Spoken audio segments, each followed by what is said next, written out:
right, and welcome everyone to yet another Prelude for Ragnarok tournament that I'm very, very excited for, like anything of its kind. And I'm here with co-commentator Chris. Hello. How's it going, guys? Yeah, hope you all are doing well. So, unfortunately, due to unforeseen events in the past couple months, we did have to postpone the actual Ragnarok event. It was supposed to be today, but that I believe is getting moved to, if I check my calendar, I think August 6th. So that'll be, yes, okay. So, yeah, August 6th, so that'll be 2 weeks from now. But to tie us over, we're having another Prelude event, so we're going to have a couple of exhibition matches between some players that you may see during the actual event. And so I believe our first match here is going to be potentially a Puyo versus Tetris. These will not be doubles matches, but it will definitely get to show what these players are capable of. So I'm very excited to see this, because a lot of these players will be my first time personally seeing it, since I didn't get to commentate the previous Prelude. Yeah, I mean... No, go on. What were you going to say? I was going to ask your thoughts, so perfect timing. Yeah, so I mean, we're going to see Arrowy Line versus Malx125 and Tawny 7 versus Azure Horizons. Now, if I'm correct, Arrowy Lime and Azura are both going to be the Tetris players, while Malx and Tawny are going to be the Puyo players. I know Arrowy... I'm sorry? I know Arrowy and Azura are like U-rank Tetris players in Tetrio, so we should see some quality gameplay out of them. Unfortunately, I haven't had the opportunity to see Malx and Tawny play, but I'm pretty sure that they're going to put up a good match to make it pretty exciting as well. But yeah, those are going to be both of our matches today. It's not going to be like a big 7-hour stream, extravaganza, but we do have some action-packed time for the 2 matches that we're going to have. Absolutely. Then hopefully we'll be getting those underway. For those who are unaware of this, perchance this might be your first time, well, what is this Ragnarok event that I'm hearing about? Well, this is going to be a Puyo Tetris double tournament, going to be held in conjunction between English Puyo communities, Hard Rock. All that action is basically taking place in the Stacking Arena, community run by Andy, who is Andy here. And I believe we will promote some ways to join the Discord, get involved with this. If this event sounds exciting for you, join, know some of the guys playing. Again, we're working on trying to push a lot more events besides Ragnarok, but this will definitely be a pretty exciting one for us. Yeah, I'm definitely looking forward to seeing Ragnarok come out and get the ball rolling when it comes time, because I just love seeing some good Tetris gameplay. It's exciting. It kind of breaks the mold you're used to seeing, like Tetris versus Tetris or Puyo versus Puyo, when you can mix the games together, kind of like they intended to, and making Puyo Tetris. It's always a great experience. I don't deny there's some strange evolutionary process going on. Of course. But mankind won't be destroyed. And we're just In fact, getting that everyone you and I into... are working here today is evidence of that.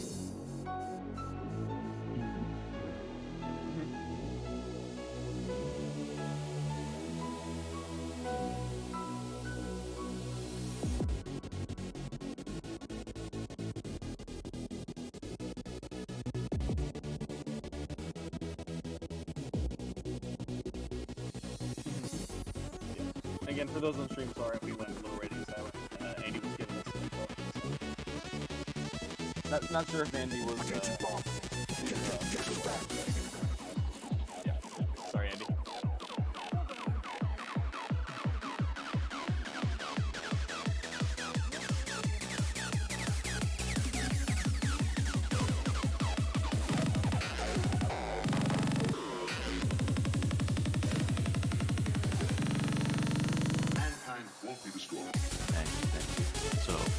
We do have Mouse in the lobby right now, just waiting on Anthony to get in, and we'll be able to get things underway, but is going to be cool. We got them both in, and let's go ahead and swap over, and there we go. We're gonna have the room right there. And so, what do you think is gonna happen in this one?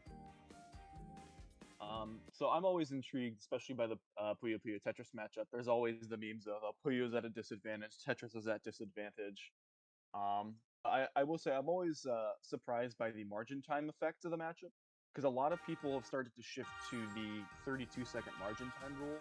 So the damage from both players will start to increase very, very early on, essentially for Tetris and Puyo, right after that either opener sequence or that first chain getting sent off. So there's a lot more value on some of the smaller line clears and the smaller chains in order to keep your opponents at bay and prevent them from building up some really solid attacks. So I think whoever can capitalize most off of that boosted early damage might be able to get an advantage here in the set. So basically, momentum. to put it short. I like how you put it, but I think that's what comp breaks down to, right? I think so. You might be right there. So Arrowy opens up with a little bit of TKI, starts with a T-spin double. Fortunately, it's only a T-spin single for the second follow-up, but it does give Malx enough time to get a 3-chain off, which does push Arrowy a little bit to the top of the board because they upstacked, but they got some time to go down, and they're setting up a nice 5 combo right here. Malx trying to find the perfect way to get that, I believe that's GTR set up currently. Finally gets the blues there, as that chain's going to be setting off. Yep. It looks like Arrow going to be getting some down stacking to try and counter, but feeling a little bit of those margin time effects, and yeah, especially with a power 5 chain, you usually don't want to let Puyo get anywhere close to that. And that's going to pretty much send Arrow to the top and immediately top that afterwards. Now it's going to be the first round for Malx. Alright, and so second round there. I forget which ope is struggling. That's not an MP stack. I forget my technical pairs. Arrowy went for stick spin, but misdropped the ope. And okay. yeah, and Malx, well, I'm not completely sure if there's a name for this, but but there definitely is a chain going on there, and it's starting to look a little bit scary. Arrowy's going to want to put some pressure on before, well, there's a 3-chain that's going to put a few lines on it, Arrowy, but Arrowy does have a nice little down stack combo that puts a little pressure back on Malx, but 3 power chain on that to just send it right back, and now Arrowy's in kind of a bad situation here. Yeah, Arrowy's doesn't have a lot of room in order to stack very cleanly and stuff as they would like, so they're going to have to divvy up some resources for down stacking. But unless you're being able to get a lot of combos during the down stack, you're losing out on a lot of damage there. And so that gives Malkix a lot of time to build up whatever chain they need to. So as we can see there, going to be able to get a solid 2, but their board is still in a really good position to build up some pretty strong tails. Yeah, and especially with that L misdrop right there from Arrowy, you're going to see even more time spent to basically not attacking. Right? So you see all this material that's built up on Malkix's board. That's going to come to bite Arrowy in the butt very soon. And there it is with that 3-chain on margin time. That's going to be seen to the Malkix here. Very good stuff, making sure to have plenty of options besides just building that main chain. Because again, as we can see in this matchup, it's not necessarily the 4s and 5 chains that are making all the plays here, although they do certainly help. But a lot of those smaller chains will be the driving force here. Especially with Tetris, you can't usually make huge chains unless you're going for a combo, and even then, if you do that, a lot of time you're just giving Puyo a lot of time to build up, which is gonna end up kind of coming right back at you. But you see right here, like Arrow just did, it was constant pressure that didn't give Malx enough time to actually set off their chain. It just kept stacking garbage on top of it, and ended up topping them out. So that actually goes to be the first round for Arrowy.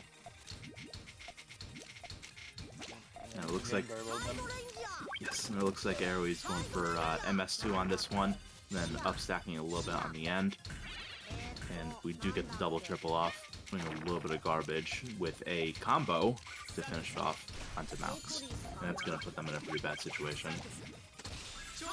Going to be able to fight back with 2 chain. Keeps that chain alive. Going to be able to dig through this. I hope. Yep. Going to have at least a 5 chain there, thanks to that that Puyo chaining overlay. Both commentators and audience alike will be able to chain it a little bit easier. And actually, with that garbage, going to be able to get 6 in, and that's going to push Arrow pretty high up on the board. And I think that 3 chain might seal the deal. Yeah, those 17 lines of garbage is going to be pretty devastating and put, yeah, just any follow-up whatsoever, and there we lost a round. So, definitely want to spend, prevent that from happening. And a lot of times easier said than done, right? Oh, absolutely. Much easier said than done in a lot of these cases. Although many of these guys have been playing for quite a while, these both Puyo and Tetris are not easy games by default. It takes a lot of hard practice by these players to get to where they're at. Absolutely. I used to play Puyo like all the time as a kid, just day in, day out, and I still can't do what I see Malx doing right now. So if anyone watching plays Puyo and is discouraged, like, you can look up how to play the game. There's a lot of resources out there, like on Puyo Nexus, to help you out. It is a hard game, but with dedication, you can do pretty well. And look at this nice 7 combo coming out from Aeroe. That's gonna put a good amount of garbage off the Malx right there, and just keeping up the pressure. And that's what you need to do as Tetris against Puyo. Getting able to find a Tetris and a couple of triple skims on the down stack there from Arrow. Going to be way too much accumulated garbage from Malkex. Unfortunately, didn't have too much of a chain here. So. Yep, and we're sitting at 3-2, and it looks like we might have a small lag moment. Just a little bit. Looks like Arrow going for MS2 again. He's gonna unleash it pretty quick. Finds a piece. Going to be a right. Oh, column 3. So Malkex did have a little bit of room on the right side of the board, but again, because all the Puyo spawn on column 3, as soon as that X square is fucked out by garbage or another Puyo that doesn't clear anything, that results in a top out on the Puyo side. One thing interesting that I do want to take note of is that a lot of the early games, I was seeing Malkex go for a lot of GTR setups, but ever since I wanted to point that out, they've been really creating a lot of variety with their stacking. They're choosing to do a lot more L-shape, a lot more stairs as well, and making sure that they're not able to kind of predict how they're going to change that. Yeah, it's a very underrated skill to kind of make your stack hard to read in Puyo. If someone can look at what you're doing in Puyo and see, oh, they got GTR right there, or there's their trigger right there, they can kind of time around it and use it against you, right? But if you vary up your chains and your opponent cannot just glance over real quick and see what's going on and when you're ready to make your chain and how big it is, or if it slices or cuts, then you have something of an advantage because you don't know when they should attack you or when they shouldn't attack you. And, Malkex, varying it up is working to their advantage in that way against Arrow, who we would hope is screen looking, probably is, may take a little bit of time to figure it out, or may not figure it out because they're trying to play the game themselves. That strong push-in is going to push Arrow pretty high up again. Going to be able to get some solid two-spin singles and such to maintain that damage output. Definitely unlike a couple of the earlier games that we were seeing. So good to see that adaptation there. Right, and we're going to see the 3-chain come off right here. Arrow's got to do some... Ooh, yeah, that's not enough. Looks like it was a T-spin null. Not going to counter any of the damage, so unfortunately that's going to be the round for Malkex right there.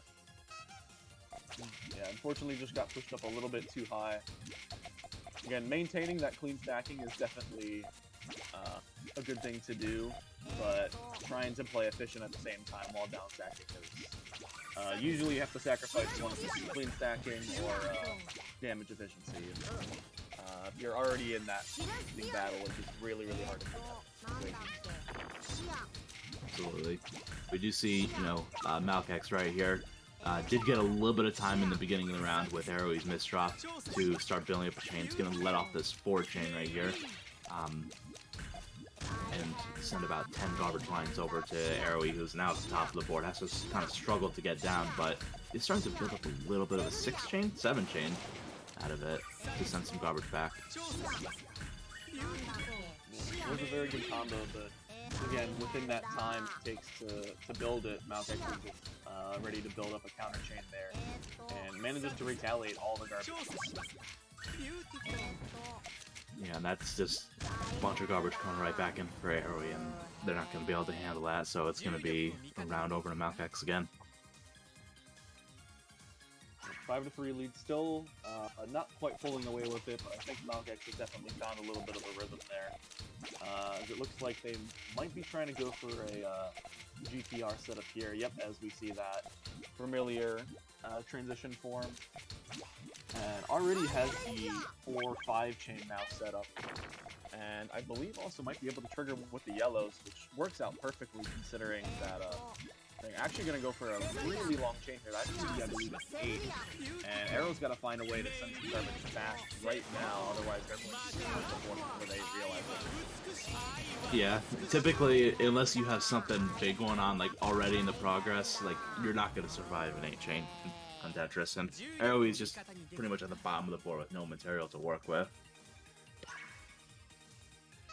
Yeah, and so, again, just that mixing up the chaining stack, again, right after capitalizing with that 8 chain on GTR, decides to opt out of it now, so going to have to affect Arrow's way of playing around chain there, making sure to send garbage at different times, potentially, and observing Malkex's board a little bit more than they were potentially anticipated there. Right, but Malkex does have a 4 chain ready reared to go. Looks like taking a little bit of garbage, maybe a little bit of a risky play, but we'll see how that works out. Oh, yeah. Oh, I think they misdropped. They had 2 greens. I think they were initially trying to put that in column 3 to bring their stack down a little bit, but it slid into column 2 on accident there. So Arrow gonna be able to. Yep. I believe this might be a new GTR setup currently from Malkex. Gonna have a little bit more opportunity to extend, it looks like, on the top of the chain.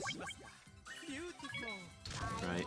Meanwhile, Arrowy tanking a little bit in the middle of their stick spin, just to get a little bit extra garbage, maybe hopefully a down stack, but doesn't actually find a way to do anything with it. But does... Ooh, yeah, that's a lot of garbage that Malkex to deal with. Any follow-up by Arrowy will pretty much seal the deal. So yeah, Malkex now has to worry about trying to make sure they can down stack there. He's going to be able to get small power 2 there, able to fend off a little bit of Arrow's combo here, but still going to be pretty difficult there. Still receiving garbage, a lot of that's buried on this garbage Puyo. So it's going to have to be very careful with how they got it here while also maintaining a strong output. Yeah, unfortunately though, Arrowy's garbage and damage, the follow-up attack, kind of took some time to actually happen, giving Malk a lot of time to try to dig down. Looks like finally we might see something get covered up and just be too much, but Malk had a lot of time to try to get out of that. Yeah, definitely had some opportunities, but Arrow was making sure to send some very large attacks, and Sir Malkex got walked off of the chain up on like row 8.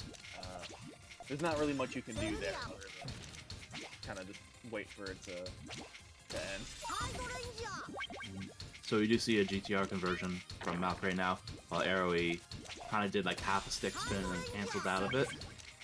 But Malk lets off their chain. It's going to be a power 4 chain. Arrowy putting out some garbage themselves, so kind of mostly negated out. And Arrowy has a little bit of a misdrop, so it's going to be a little bit of a dig.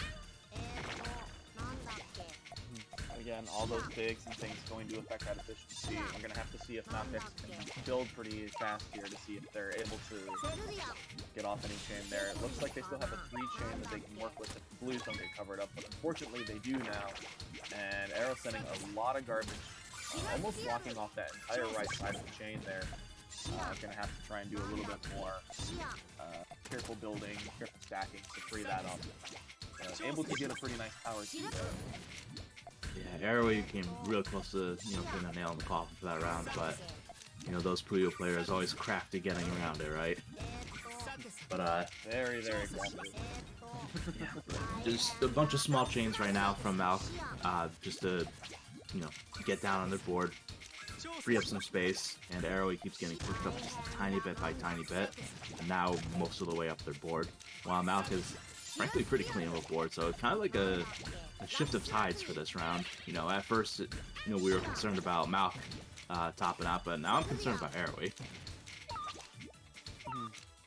Yeah, again, just with those little bits of pressure from Malkix, making sure to not let up even during the down stacking there.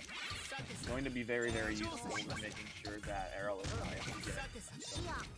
And it looks like they've got a little bit more garbage on the board again, but judging from how they fare currently this round, I don't see them having too much of a hassle with it. Or maybe I'm mistaken. Commentators curse. It do be like that. Yeah, right now it's just like a scrappy battle back and forth right now where it's not clear who's going to emerge victorious. Malk keeps coming up with small chains to clear up the garbage while Arroway keeps putting on pressure. But we're just waiting for that moment where Malk just turns it around, completes a chain and just like sends like a 5 chain back and sends it. Or, maybe Arroway comes up with something huge. But Malk's just cleared up their screen. I believe we're so far into this that I think we're now in full margin. I believe the singles are starting to send garbage now from, or the singles in the 1K, they're starting to send garbage. So even if there is no combo, sometimes these attacks can be pretty lethal just because of how fast they can be sent off. Right. Yeah, from Arroway right there, that one combo is sent 5 to Malk. Like, that's kind of insane to me. Like, that's how high the margin had ramped up. Looks like Arroway going for another 6, but had to cancel out.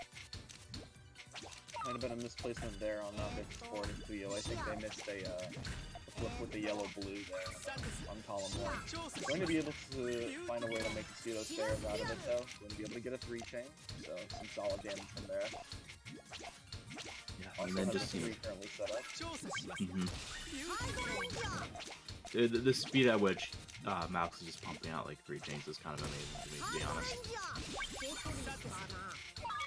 But Arroway pretty low on the bottom of the board while Malk's taking a little bit of garbage. Won't take long to get through it, but does give a small opening to Arroway if they take advantage of it. And there we go. Arrow's got a pretty nice. This is a 5-4 stack. Currently going to have a lot of opportunities to build Tetris as he's been getting pushed up, but thanks to that well, they're going to be able to retaliate really quickly with that Tetris. Looks like Malk is a little bit near the top, but probably going to find a way out of it to activate their chain and continue building on it. But there we go. There's a 3 chain right there. Arroway's got to have something. Not enough. That looks like it's about to end. Trying to find a way to get the eyepiece in there. Yes, the margin time is definitely taking effect at the moment. So those, oh, never mind, I'm mistaken. Singles are already sending some garbage. They might be. Oh, and that's an unfortunate chain that's dropped there. That's gonna do it for... I'm not sure what have frankly fully mattered with the 4 chain coming out. But you do hate to see the misdrop at the top, though. It's like, if nothing else, it's almost like insult to injury, right? Like, you couldn't make it, and you kind of messed yourself up, right? But yeah, especially because a lot of times, a lot of times, especially the players, getting pushed to their speed limits with these sets. So it's always really frustrating when players not able to perform as accurately due to all the pressure experience. Right. Because again, these players are capable of so much, and it's sad to watch some of them top out early. That's just the way of the game, unfortunately. I do want to point out that Malx was up to like the top with like 4 spaces open. Well, and it happened again. I was gonna say that they made a nice getaway and come back, but I just think right then and there they didn't get the pieces that they needed, and it was just kind of unlucky. But like they were making such a nice comeback after such intense pressure from Arrowy to start the round that I thought we were gonna have an amazing story out of that, but it ended up just being that. I will say the MT2 stacking definitely seems to be working pretty well for Arrow. They're going to be finding a lot of easy garbage. And yeah, that's sending quite a hefty amount to Malkin. I think their columns 2 and 4 are blocked off, so they literally have to place things in only column 3 there. And so Arrow now bringing it to 8 to 7 there. Again, not really letting Malx run away with the set, even though taking a couple of 2-game, 3-game leads, but bringing it now back to within 1. Yeah, we're gonna see some early damage out of Arrowy right there, but not stopping Malx from setting up a 3 chain with the trigger right there on the yellow on the left. Gonna set that off and see how much damage that does. Not a whole lot, but you know, still very early in the round. Yeah, going to be able to get an extra little quick 2-chain off to keep some damage away, but there's a T-spin coming in from Arrow's board, going to be able to send another T-spin pretty quickly there. So Knockjack's definitely got some work cut out for them. Unfortunately, still going to be a 2-chain, but that is enough to fight off that little bit of garbage there. And it looks like Arrowy's going to be doing a little bit of a down stack here, which may give some time to Malx to set up a little bit of a chain if they have the room for it. It's like a power 2 right there. And T-spin single on the down stack. Going to be a lot of damage there going on to Knockjack's board, but an O-miss drop might be able to give them a little extra breathing room. And a 3-chain coming from Malka. Sorry, make that 4. Very clutch 4-chain to come out right there. It's going to keep them around. Yeah, has gotten a lot of extra leeway from some of these those 3s and 4 chains. Yeah, not having to build extremely strong chains for the set, but definitely showing the importance of the smaller chains to be able to get those off. And I believe a successful M2 stack from Arrow going to be able to get that perfect clear, and that has given Knockjack about 3 rows of garbage. Gonna have to be able to dig around that there. Yeah, definitely a nice PC find from Arrowy right there to give themselves a little bit of an advantage early in the round, keeping the pressure up, and Alkex struggling a little bit to get things going. They need a blue. Fortunately, yeah, column 4 tied off again. Couldn't manage to rotate it over to the side, so that is going to be, I guess, is that game 17 for that was round 17.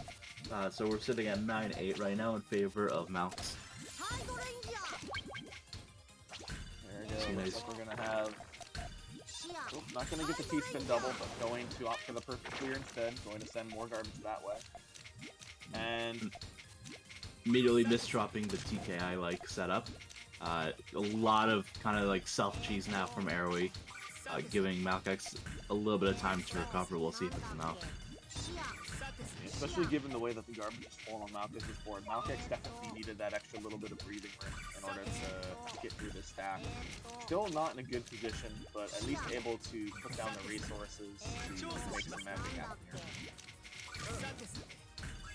And we're getting a bunch of like small 2 chains, so we're putting small pressure back on Arrowy as well as down stacking, but you know, Arrowy finally finding the stride to send something back, and we'll see if it will be enough to top out Malx anytime soon, or if Malx is going to make a nice comeback on this one.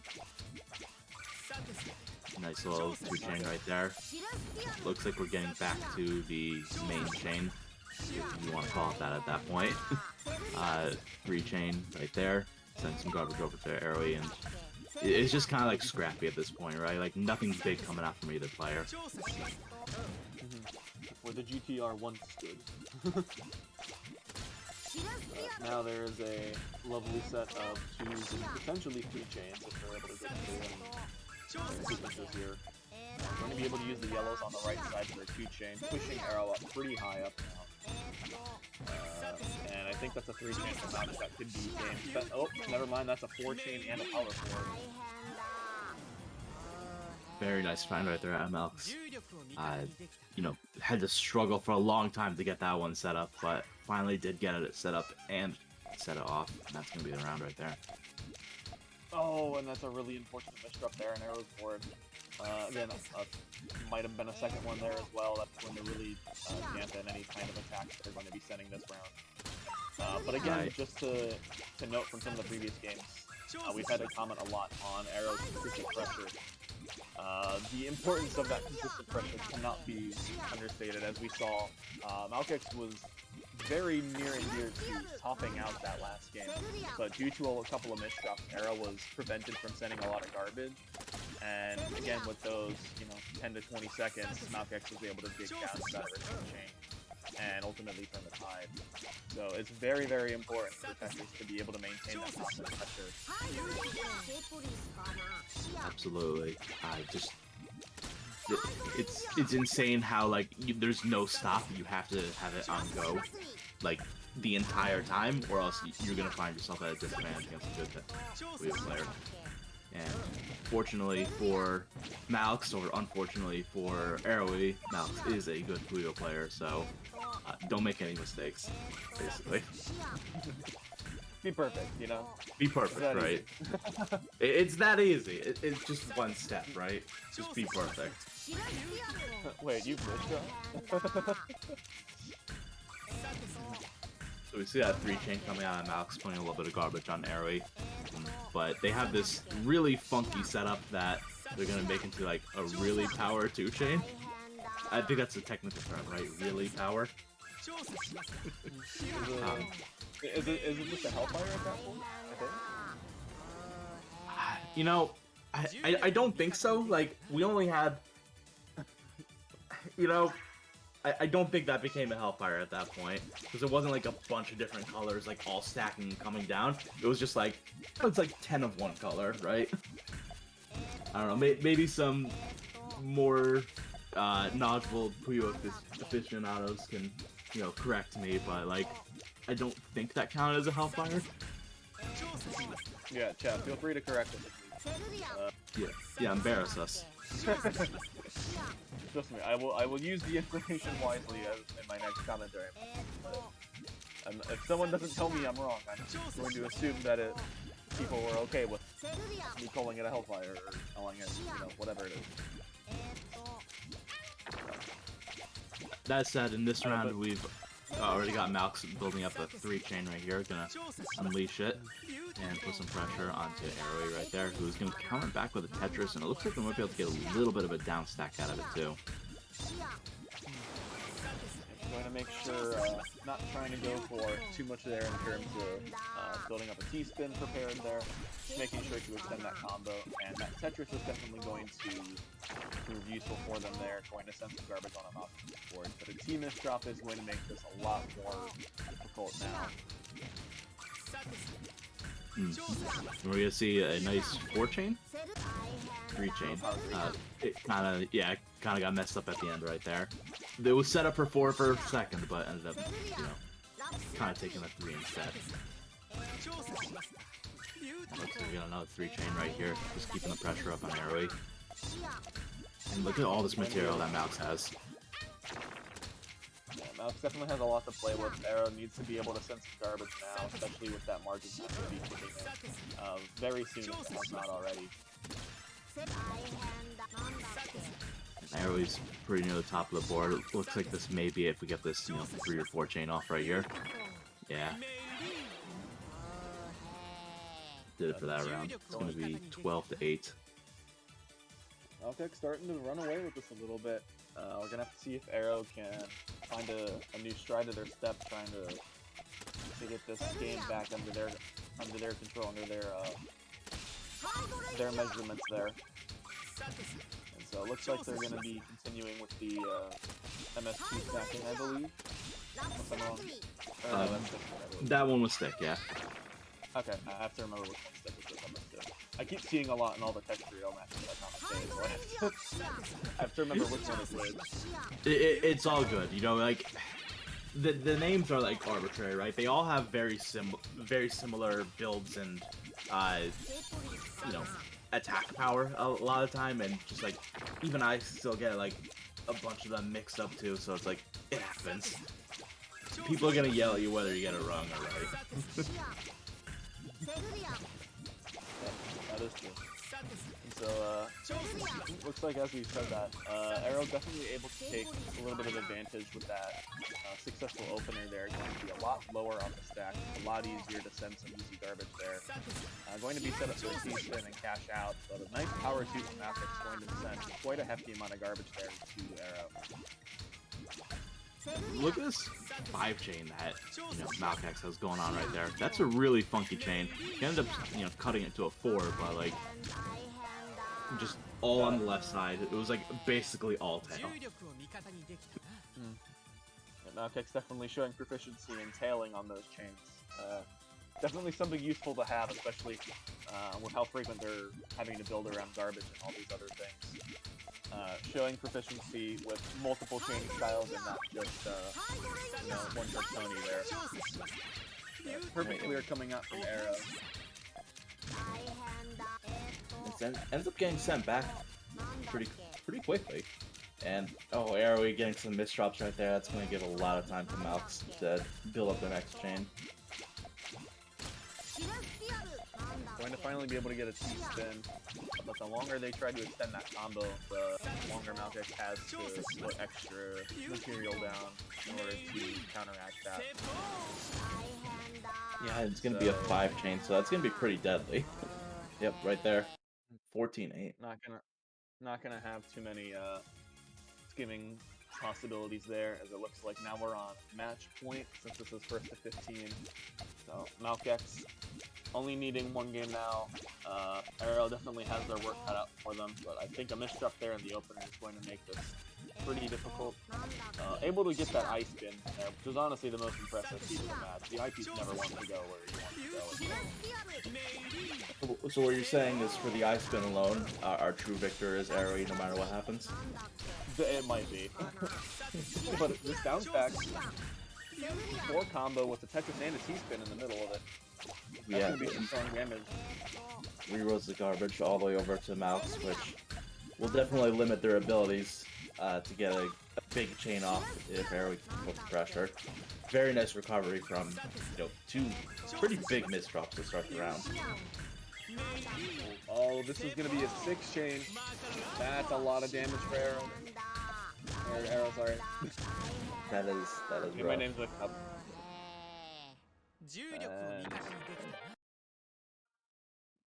Yeah, I think that's gonna be the set. 15-8 in favor of Malx, and halfway through, it was something like 8-7 or 9-7, and it looked like it might have been pretty even, but just in the second half Malx they ran with it. So very nice job to them for just taking off and finding this stride and just frankly making it a little bit one-sided, but figured out what they needed to do for sure. Yeah, it definitely started off as a very, very close set, but again, just kind of pulled the reins there at the end, making sure to get a lot of that momentum with Puyo. And although there was some very good stick spin and MS2 beginnings from Arrow, a lot of times if they had any extra garbage on their stack, it really impacted their ability to provide some constant pressure, and so that was kind of what sealed the deal there for that set. Right. And there were like a couple rounds where Arrow overstacked on their stick spin and MS2 to provide an extra combo after getting the the T-spin double and then the second T-spin double, like the spike off. But just like usually at that point, once they spent that much time doing it, it was just too much time given to the Malx, just without any pressure whatsoever that they already built into the 6th chain. It would have been too much to handle. But it looks like we're getting ready for 27 versus 0 Kaizens, and they're already in the match. It's about ready to go, and let's just pretty much jump into it. That game will be getting started as soon as they're already there. The they're at least in the lobby. We know where every player is, which is better than a couple tournaments I've been at. Yep. Go hunt for some people. I know the worst is in some of the cases. Sometimes it's like half the people forget there's a losers bracket, so it's like everyone's trying to figure out in losers bracket who's gone, like radio silent, who's just like forgetting that. Sometimes it's a bit of a nightmare, but not gonna name names or name tournaments, but I just had that happen. So I know exactly what you're talking about. Yeah, thankfully with these exhibition matches, we've got all players on deck pretty early on there. And so it looks like Azura going to be going for PCO, finds the perfect clear, and Tony going to be stacking up pretty high, making sure that they're able to build around any of this garbage there. As it looks like they have a potential 4 with the reds if they choose to extend there. Going to be able to extend, but I think due to some colors that may be cutting, it could impact that main game. And Right, Azura, so again, going to be trying to provide that constant pressure. Azura got a little bit of an interesting little setup and spin fix right there, but Tony's got... Look at all this coming off right here. Come on. That's going to put a lot of garbage on Azura, who is now, like, on the ropes. Azura going to have to try and find a way to skim through and save that T-spin. I don't know if it's possible. Going to be able to at least get a T-spin single that high on the board. But running out of places to put pieces, finds a skim with the eye to get the T-spin, but in that time, Tony has been able to build that 5-chain, and that is going to be game 1 of Tony. Yeah, there was just... At a certain point, there was nothing Azura could do except just accept their fate. And definitely showing maybe their frustration or just something right there with the crazy spinning of the J at the end. The acknowledgement defeat. However, Azura are going to be doing a TKI opener, going to be getting a lot of mileage out of it, from what we can see early on. Unfortunately, going to have to cut the back-to-back in order to keep to maintain that clean stacking. But again, as we mentioned earlier, that clean stacking can often provide a tool for constant pressures. And so sometimes it's better to be able to go for that, just so that way Puyo does not have a lot of tools to retaliate. Right, and that was a 5-chain coming off from Tony, which put Azura near the top of the board, and now with this misdrop right here is going to really cut down Azura's ability to apply pressure back and potentially give Tony the time that they need to send a killing chain. Yep, there it is. 3-chain, that's going to be all the spike that Tony needs there for that game 2. So, going into game 3, a couple of greens and blues on Tony's side. We have J and S on Azura's board. Azura almost finding the perfect clear on accident, not able to get the eye piece where they need it. Still going to be a very fast ability to pressure there, as Tony has a really high column 2. That's going to impact their ability to build on that stack. However, it looks like they have a 5-chain now. already. There's like, you look at that and you're talking about readability, right? Like, that was hard for me to read and see that there was a 5-chain there. Maybe I'm just bad, but if I were Azura right there, I would not have expected to immediately get set halfway up the board. So, you know, keeping it interesting, keeping it unique, definitely helps you out there. And then again, Tony able to build another 4 to 5-chain almost lightning fast, even before Azura is able to finish down stacking or get another T-spin out. And so it looks like Tony's strategy of building really high on that left side is definitely working out for them pretty well. Azura keeps sending nice, Texas or 2 pretty early on, but Tony able to build around that with almost no problems. Just Tony has a lot of material on their side right now. It feels like any second now it's just gonna break into like a big 4 or 5-chain. Looks like it's gonna be a little bit of 3 right there. Kind of taking advantage of how Azura kind of put themselves high up on the board, so they didn't really need a ton to top them out. Very good board awareness and board peeking there for Tony. Again, it may seem really silly to be looking at your opponent's board in a lot of these matches, but timing is one of the most important things in a Puyo versus Tetris match, and so the ability to read what your opponent's resources are, what they're able to send off, is a very, very crucial part of a lot of these battles here. And so Tony's been doing an excellent job of showing that off. I do want to point out that Azura did SDPC, got the PC off, started going into DPC and had to cancel out of it. But a lot of early pressure right there. Very strong 4 combo coming out. That is a rock there on Tony's sword. Yeah, sending a whole boulder over, and that's going to pretty much lock out Tony from doing anything. And Azura gets on the board. We're looking at 4-1 for Tony. Might have taken a PC for that first win, but again, smart to be able to read that on the board there and find it. So Zora earning that first game there, going to see if they're able to ride some momentum here in this game 6. Zero starting this round just going for Tetra stacking 9-0. Nothing too fancy, just gonna, build up and send it out without, any fancy T-spins. I don't need those. Oh. And again, Tony trying to build a little bit more cautiously, preparing for, only like a T-spin or a Tetris. Not prepared for early big spike there as we were catching them off guard and able to take another game back. Are we watching the comeback arc in real time? The IR. Perhaps. Here we go. Tony going to be doing, I believe, a little bit of L stacking, combining broken stairs.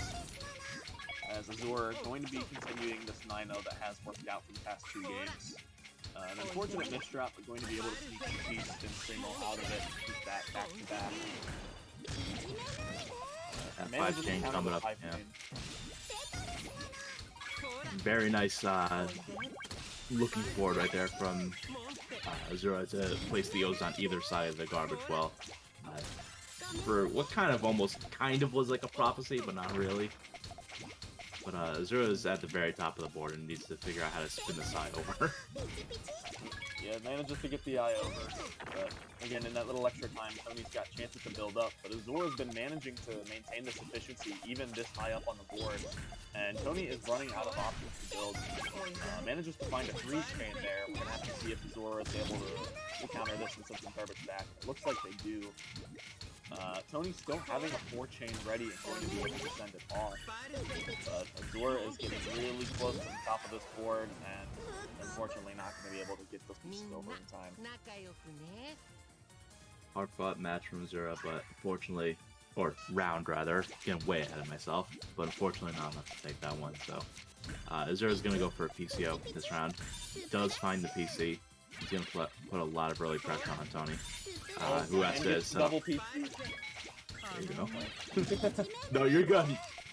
You're good. Tony somehow finds a way to send it all back, pretty much. Double PC is, I guess, not enough this round. Azura definitely in a very nice spot, though. Tony does not have a really strong chain set up, and Azura is ready to send a lot of garbage. Never mind, they misdropped. Commentator's curse, I apologize, Azura. I'm sorry. It do be like that sometimes. You're just, you look like you're in an amazing situation, and then bam, spaghetti all over the board. It do be like that sometimes, and unfortunate misstep there on Azura's board. Able to still keep T-spinning and back-to-backs while cleaning that up, so going to be very nice over their efficiency. Going to see how they continue with this T7 stack. That was an interesting way to set off the chain right there from Tony. I thought that their trigger was going to be all the way on the right, but nope, just cut it from the left. And that's going to put Azura pretty... Yeah, it might have been a reversible chain for Tony. Pretty valuable thing to have. Not easy to build at all, but in a lot of cases where sometimes you want to extend, but you want to have that chain ready in case Tetris is timing attacks. Sometimes you can find ways to build your chain so that you can send it from either the left or the right if you need some quick defense there. Right there at the end of the round, Tony making some risky decisions to stack in column 3 really high up, and even though Azura did put some garbage in, it usually wouldn't have been enough to get a kill, but Tony had stacked so high in the 3rd column and then no others. unfortunately, that was a pretty quick top out at the end. Looks like Azura going to be setting up a T-spin triple tower there. Fortunately, misdropping it, and that's not going to be too good for them. As all that time up stacking is almost now gone to waste, and that's going to be an unfortunate early top out there as Tony takes their 7th of the set. Unfortunately, the swag strat of the T-spin tower did not pay off, but you do love to see the effort. And did somebody say MKO? Oh. As we are now seeing it, Azure showing full effect of why this is such a strong opener there. As Tony not having a lot of options for the chain there, not getting to the yellows in time, still open thankfully. Going to be able to send, I believe, power 3 there. But Azure has a lot of garbage ready to immediately be sent off. And Tony has just spent most of their resources on that last chain.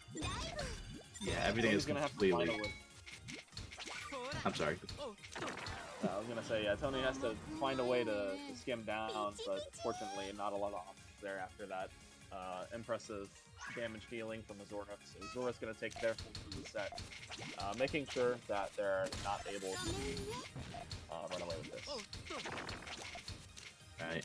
And it looks like Azura misdropping their opener this round. Continue with the misdrops, kind of spaghetti all over the board at this point, giving Tony a lot of time to figure out how they're going to build up their chain before the pressure comes in. It almost kind of looks like they have two separate chains going on. Maybe they'll find a way to connect them.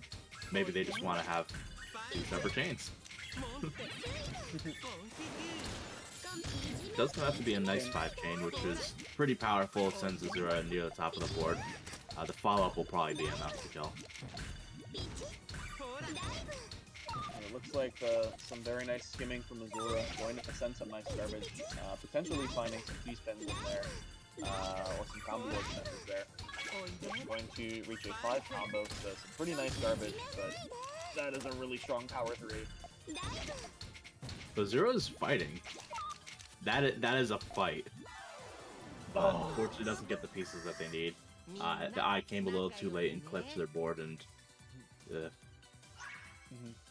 Fortunately, no instant rotation like some of the Tetris effect connected and some other strats, like I think Tetris sometimes will be spawn a little bit above the board. Unfortunately, actually, if you look at chat, Azura says, "Oh right, no IRS." So I think Azura's been playing a little bit connected lately. Perhaps. Especially because that was the game I kind of figured out with, so I'm always... I tend to be a little bit overcritical of noticing when players are unable to get those because of the game. Oh no, Azura, you can't make an STSD out of that. Okay, good. Well, I wasn't sure. Out of it. Oh, there no. you go. I wasn't sure if it was the intention of what was going on Azura's board, but they created an STSD that would have effectively been 1 in 10, where we would have had to boomerang it instead. But Azura still finds a way out, puts a lot of pressure on. Tony never gets their chain off, and Azura takes the round, and 8-5 in favor of Tony. Maybe we'll see a nice comeback if Azura doesn't misdrop their PCO like that. Yeah, I mean, one of the things that gets me and maybe tripping up some of our Tetris players is that a bunch of different Tetris games have different handling, right? Like Tetrio, you make your own handling. Puyo Puyo Tetris has a set handling. Tetris Effect has its own set handling, which is different from your own handling and Puyo Puyo Tetris. And swapping between them can create a lot of misdrops because your muscle memory is kind of messed up. And it takes some time, or sometimes you kind of don't fully readjust. And it looks like that may be what's happening to Azura with, frankly, a lot of misdrops. Yeah, especially one of the things, I didn't actually notice this until I got PPT2 on PC, since I am looking faster on the keyboard, is there's actually a set delay for the Tetris players where you cannot hold a piece. You have to like wait just like a fraction of a second, a couple frames, and then you're allowed to hold a piece. But you mean after placing a piece? Yeah, exactly. Yeah, I know exactly what you're talking about, and that tripped me up very, very much. Yeah, so especially in games like Tetra or DEC, where the hold can, in some instances, basically be buffered, you kind of have to retrain yourself to remember that that's not a valid move, and so sometimes trying to play too fast can really bite these players in the butt, or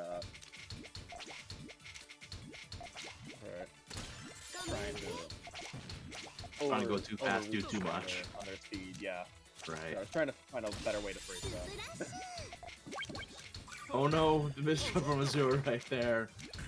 That could have been an STSD, but unfortunately now it's just a drop. Tony sending a quick 2, not going to do a terrible amount, but managing to get some solid resources there, as they do have a 4-chain, potentially it's a 6-chain now, and that's going to be sent off there. Looks like a power 4 into 6, that is going to be a lot of damage. 4 faces on Azura, and they all say, top out is imminent. And imminent it was. Yeah. That's going to be 9-6 in favor of Tony. And so, Azura definitely keeping pace, but Tony is definitely trying to see if they are able to run away with this there. As Azura going to be sending a nice T-spin, closing off chances digging out of that column 1. So Tony going to be getting a little bit more creative due to that recent garbage. They're going to have to find ways to dig around. Purples are now open, so they are going to be able to launch 4-chain, potentially 5 depending on that garbage.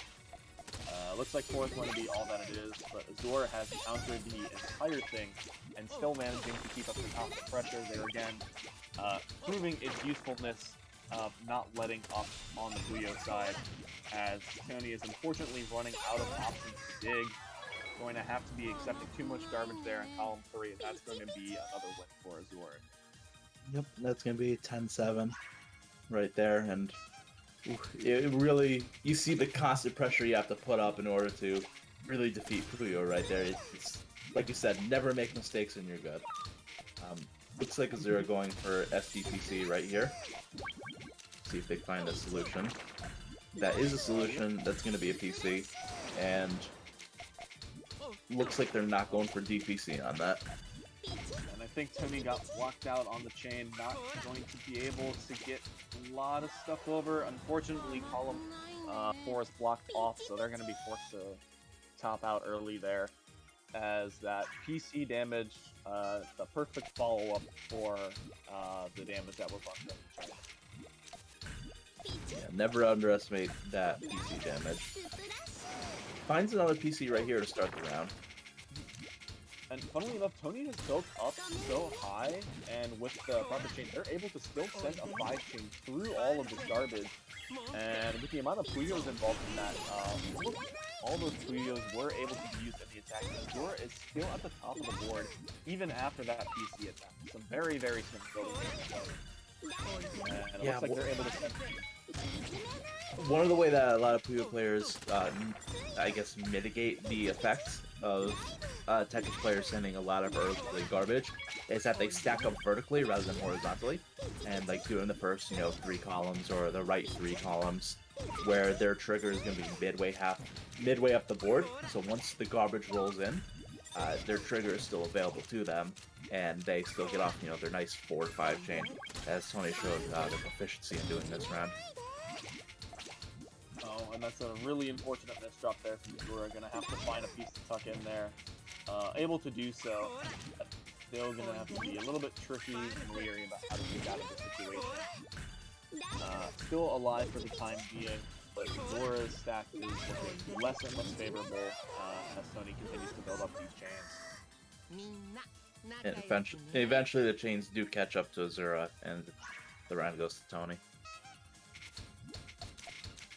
Looks like Azura's going to go for a TKI flat top variation. Going to probably transition to an LST, while Tony is doing, pretty vertical stacking on the left side.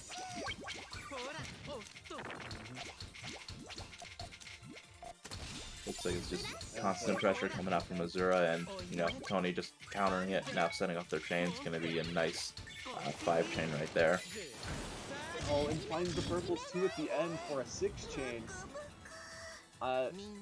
Again, look at Tony's board. They accepted so much garbage and still only had 4 Puyos left on the board after that change. The ability to use as much of those Puyos as possible is absolutely incredible. Yeah, this is some very, very impressive play right now from Tony. I do have to agree. Again, building up really high on those columns 1, 2. Like Chris just mentioned, going to be able to save that chain, going to release the 5 chain off there for Zora to have. Yeah, Zora didn't really have a strong start to this round either.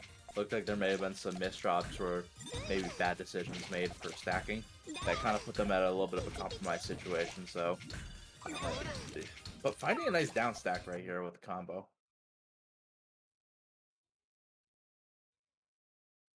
Yeah, he's gonna send over some garbage, but it looks like Malx or Tony had enough time to kind of make up a little chain of their own and stay safe from the attack. And still managing to combo through on Azora's side. That is a pretty strong combo there. That is going to actually close off all of Tony's chain except for one, and that last little follow-up is going to do it there. So Azora, I believe now at if I can read this right, a 12-9. Currently Yep, Tony's 12-9. still leading. So Azora going to need to be matching Tony there in order to take the win in this first to 15. But still not too many games far behind where it seems impossible. Yeah, definitely still very doable. We've seen like reverse sweeps before in these games, so like anything is possible. Oh my like goodness. Matt, for example. That center stack from Tony. Yeah. Had a Tetris right after the attack, and then Garbage gave a free Tetris there. So 2 Tetrises in the middle of a combo, going to spell curtains for Tony there. And so 12-10, Azura definitely bringing this back. Yeah, I'm excited to see what they pull off to make this happen. Looks like it's not going to be SDPC that they pull off this round, but there's definitely something going to be coming up. I'm excited to see how they figure out how to fix this. There we go. Going to be able to tuck the J in there as Tony now unleashing quite a long chain there. Going to be a 5. We're going to have to see if Zora is going to be able to retaliate. Going to send a little bit with that 5 combo. Unfortunately for them, Tony ready to counter that with their own 3. As Zora's got to find some ways to maintain this damage output and not let Tony build that stack any further. And that Tetris is definitely going to help them out out of desert. Yeah, Tony has this. It's going to be a 6 chain right here coming off, but Tony just had so much material that there was just no way that Azura really could get through this. Azura having fun with the Z-spin, or S-spin right there. Know their fate, but at a certain point, unless Tony made a big mistake, there was just no way Azura was coming back because of that big chain that was already set up so much material. And we're looking at 13-10 for Tony. Still very possible for Azura, but like the door is kind of like closing right now. There's only like a little bit of a crack open, right? But still can walk through that door and take the win. As looks like we're gonna have a 6 chain on Tony's side. Azura looking for those T pieces, not showing up. Unfortunately, they slept in this morning. As we're gonna have to find a way to ice spin, trying to maintain that combo, but unfortunately it does not show up. Going to have to T-spin on top of all of this. Yeah, those T's were it was a snow day for the T's. They didn't show up. So all this garbage coming for Azura now makes it match point for Tony. Tony only needing 1. Azura is still only 5 wins away from taking the set. Still very doable, but trying to pull 5 in a row against Tony is not going to be an easy task. Going to have to try and see what Azura is able to do there. Unfortunately, that misdrop is not going to be too helpful, especially as they're not able to combo through it, sending in garbage. So that T-spin single is going to be relatively nice. as it looks like Tony able to use a bit of vertical stacking with stairs there. Going to send a 7. This could be it unless Azor is able to counter pretty heavily. And they have not topped out yet, but some unfortunate pieces there. Going to make it very difficult to continue stacking, especially with those rotations of the pieces. And unfortunately, that is going to do it. Tony taking the set 15 to 10. Not by a landslide by any means, but definitely some commanding gameplay, able to get those longer chains pretty reliably. Yeah, very well played from both players, but unfortunately one has to come out on top, and today that was Tony. Yeah, I got beat up. I wouldn't say you got beat Those up. are, You still did pretty well. I did some funny things and then I got beat up. Okay, that'll be the compromise we go with. You did funny things and then got beat up. Oh, was I not supposed to? Sorry.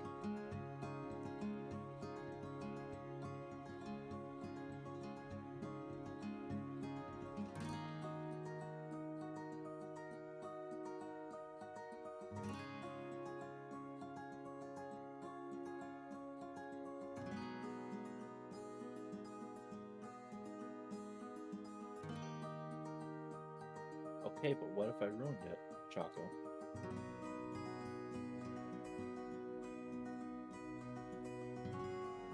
So, as you see here, we have TOS 50. Fight for the crown and the glory that comes with it. August 7th, 4 p.m. UTC. Anyone who has never been U-Rank, double S or below, you can join TOS 50. This will be a tournament with badges, and it will be promoted on Tetrio's front page. Streamed live on twitch.tv/Tetrio Amateur Weeklies. And if we get enough players and Osk is available, there will be a super lobby included, which I believe will have a badge of its own as well for the winner.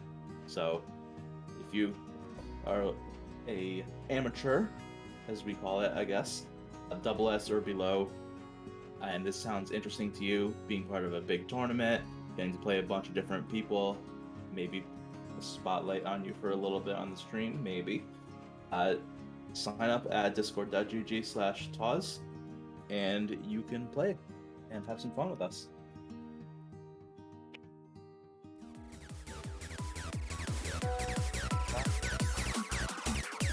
It's gonna be a great event.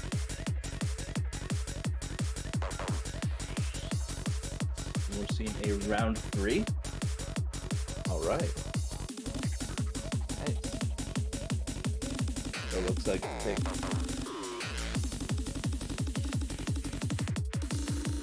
Yeah, this is Tetris. Yeah, okay. yeah. So it looks like Zero's just gonna swap out with Tigger, who's gonna go ahead and play a little bit of Tetris versus Tetris, just to give you guys some more content. Keep it Yeah. exciting. Keep the ball rolling. And it looks like they're already in the lobby. Just take a moment to get themselves situated, and then we'll be ready to go. Correct. Is Solid Q someone else? Or huh. Okay.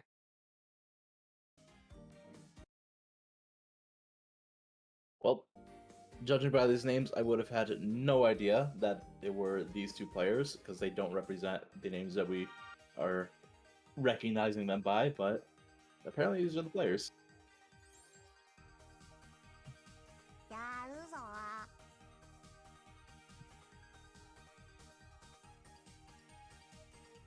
Interesting. Okay.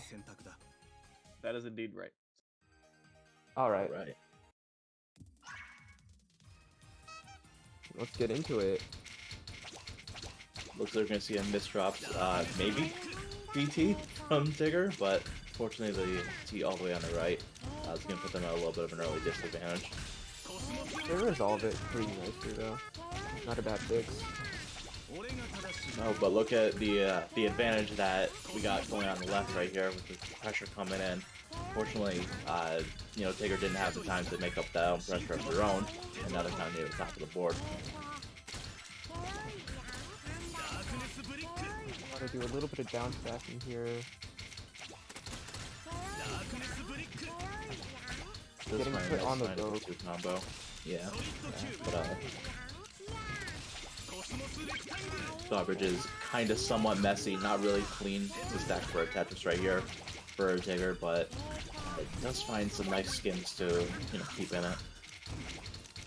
Still conducive to down stacking, building up a fractal here. Well, they have the B pieces to go for it though, that's the question. And Good the pieces managing. did come in time, ending to opt for a single instead of a double on the second one for a cleaner board state, but just, wow, look at this constant pressure coming up. Tigger kind of turning the tides on that one. Start off at a reasonable disadvantage and ends up taking the round. Yeah, very nice top of the board survival there. Very good stuff. Alright, Good that's indeed. cannon. There's a Interesting, splat yeah. top TKI. Interesting decision on the BT, but you love to see it. Yeah, it goes into a C-spin as well, because it's the classic situation. And you see a couple skims right there, just adds a little bit of the combo and get some more garbage over. A couple more skins, a lot more skins. We got Oh, yeah, that's 9 into a triple, so I did Yeah. not see that one coming. I thought it was gonna end after like 3, nope, 9. very nice down stack. With that PPT combo table as well. Yeah, that's Very bad. powerful. Yeah. Hopefully we're gonna see a DT this round. Unfortunately, that's not the best place for the garbage to be, but it's still very manageable. Yeah, not the worst either. Like, they still do have access to that garbage after a little bit of skimming, and yeah, that's a lot of damage. And it's gonna be 3-0 for Tigger. Yeah, Looks like we can go PCO on the Tigger side. It doesn't get it in time, only gets the color clear, but still leaves them with a relatively safe board state. Gonna have a little bit of opportunity to down stack here. they're looking pretty clean here. Unfortunate Looks like mid drop on Solid 2 side there. And that's wants to spin that eye over, waste some valuable and precious time as Tigger keeps applying pressure, and looks like that T-spin right there from Tigger will be enough. Yeah, I think Calamity Satan tried to block with a T-spin of their own, but they unfortunately kind of messed up there. They're going for PCO versus DT again. Misdrops DT, unfortunately. Oh yeah, that's rough. Does find a nice skim into a T-spin single though, so the Tigger's making good use of down stacking on right there, finding some nice ways down, but unfortunately, there only is so much you can do. And already near the top of the board, and yeah, just the eye came a little bit too late. Yeah, and Calamity Satan getting on the board. 1-4. Looks like we're gonna see PCO out of Tigger. Apple top PKI from Calamity Satan there. Into the PC as well. Ends up stacking up into a 4-5. Favorable garbage all the way at the right. He ended up skimming it down, getting a nice 4 combo. Yeah. Tigger needs to kind of go down right here, but stacks up a Tetris into a T-spin double. Do a couple more skims, and that might be enough to get the win for the round. Yeah, with that one follow-up little attack right there, takes the round.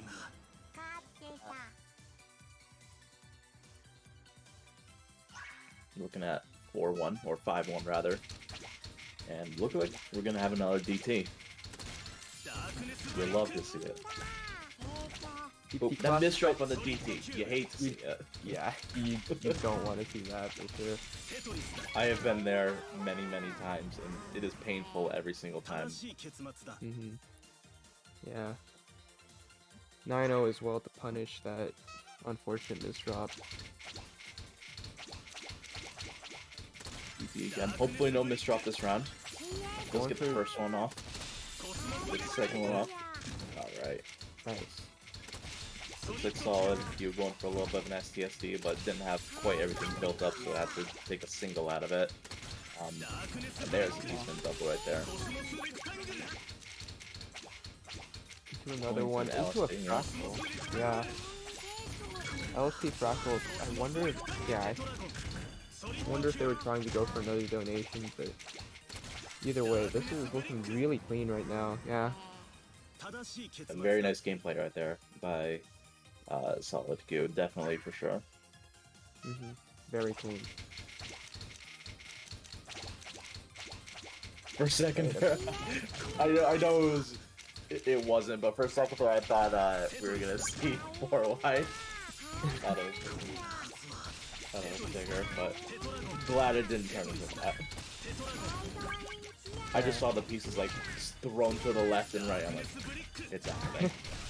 This friendly match has turned into this, but no, thank goodness it happened. Yeah, thankfully. Wait, STFD coming out on Solid Q side? And yeah, Davo's kind of getting hit with the PPT garbage. Too cheesy. Yeah, that is definitely not good garbage right there. Not an easy way to down stack out of that. Does find a nice combo though. I mean, just gotta make me look stupid, you know, by getting a nice down stack out of it. But ends up turning the tides right there with a nice, what was it, 5 combo into a T-spin double, and that was too much for Solid Q to handle. It's gonna be 6-3 in the set.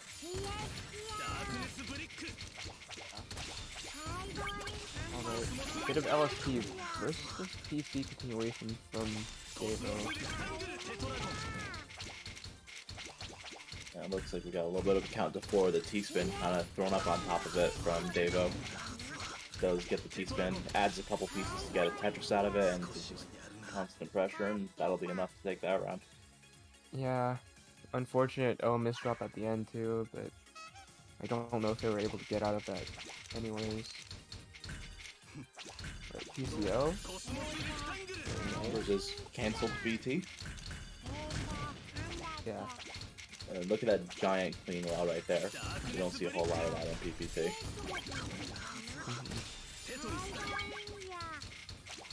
Very big, and yeah, both players with kind of a clean well. Davo kind of just skims out of it though.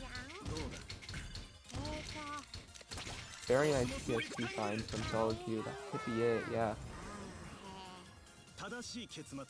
Yeah, that was a very clean find. I did not see that one myself, but you'll love to see it. Yeah. And it looks like Davo does find the perfect clear. Gonna follow it up with and come get another one. Looks like they don't find the pieces. I'm just gonna count to 4 instead and misdrop right after. But that should be an easy fix. We're gonna stack over it instead and get a T-spin double to keep up the pressure, and then down stack a little afterwards.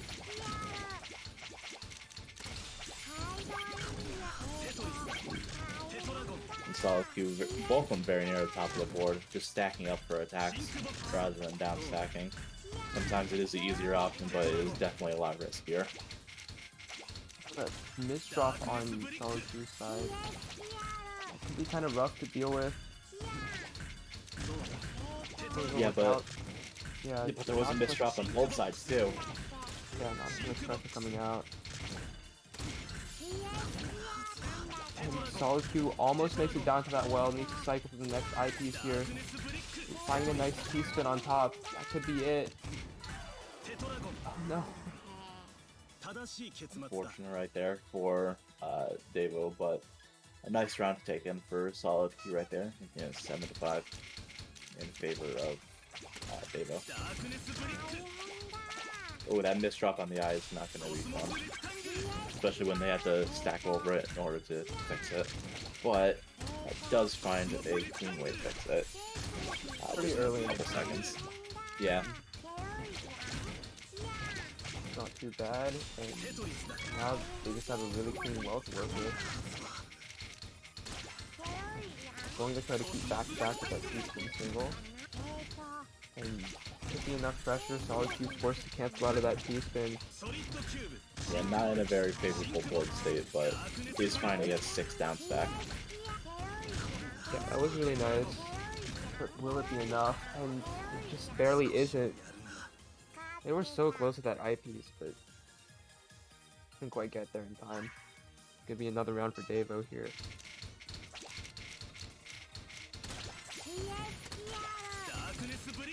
We're going to see matching TKIs. Solid Q making a little bit of a box with a hole in the center of it. Yeah, I think they were attempting that castle top PC solve again, which we've seen from them quite a bit in this set, but unfortunately this drop there doesn't matter too much, though. There's still a really solid position to be in. Ooh, that missed drop on the J right there from Solid Q is not the best, but does find a clean way to fix it with the wheel up on the top. Yeah. J's nuts, rather. That did give Devo a little bit of time to build up some material to attack back, and ends up being enough to take the round. Yeah, no eyepiece in sight for Solid Q there. Bringing it to 9 points. Flat top versus castle top TKI, and we're gonna go into an LST on Devo's side. And the LST is continuing. Definitely not an easy thing to do. A lot of people say, oh, LST, like, oh, that looks easy, but you try it, and it's not easy, trust me.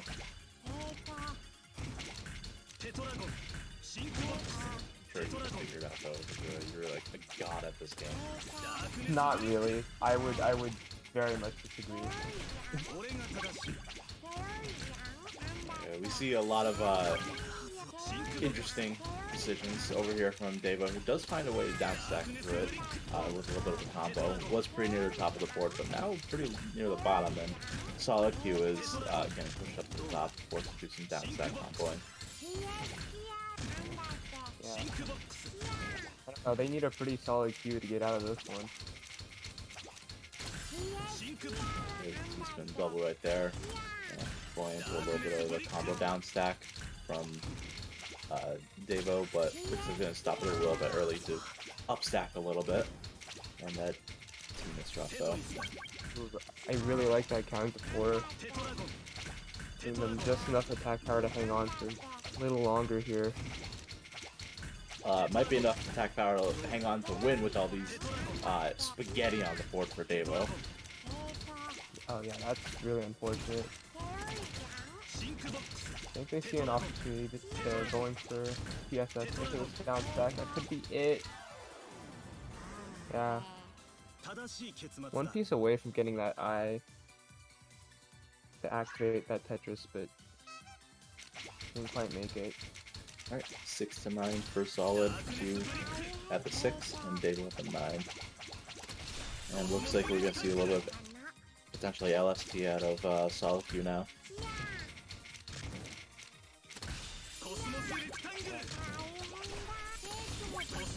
Nicely executed. Little donation right there. Fortunately, it does cover up the well, but yeah, we'll just downstack that later in some second combo. Don't worry about it.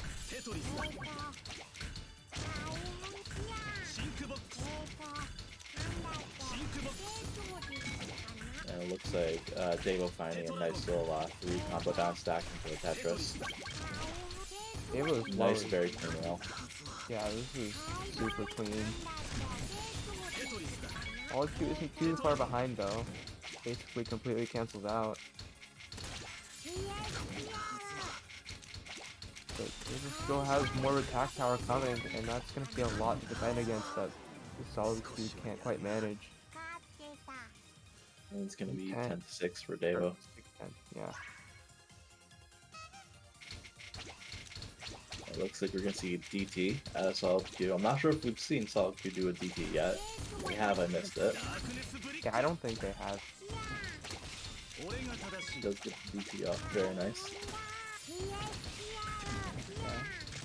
Very clean garbage on the side of Devo. Does kind of introduce their own little cheese right there, but you know, with their proficiency, it won't take long to get through.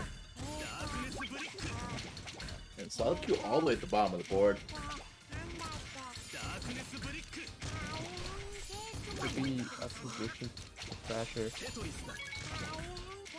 David doesn't have too bad of a board to deal with, so it's gonna be a while before he pops out. I think. You were saying? Okay. Commentator's curse always is. Yeah.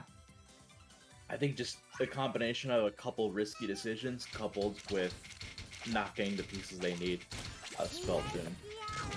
I think they were really close to getting out too. Like, if they had one more piece, they had a down stack. It was definitely close, but the constant pressure from Solid Q kind of snuffed any chance out, right? Yeah, It looks like we're getting an LST out of Deiko again this round. Has to cancel out of it, unfortunately. looking for a bit of a forecasted overhang there, but unfortunately the pieces don't quite clear, and now there's quite a bit of Spaghetti on both boards. Yeah.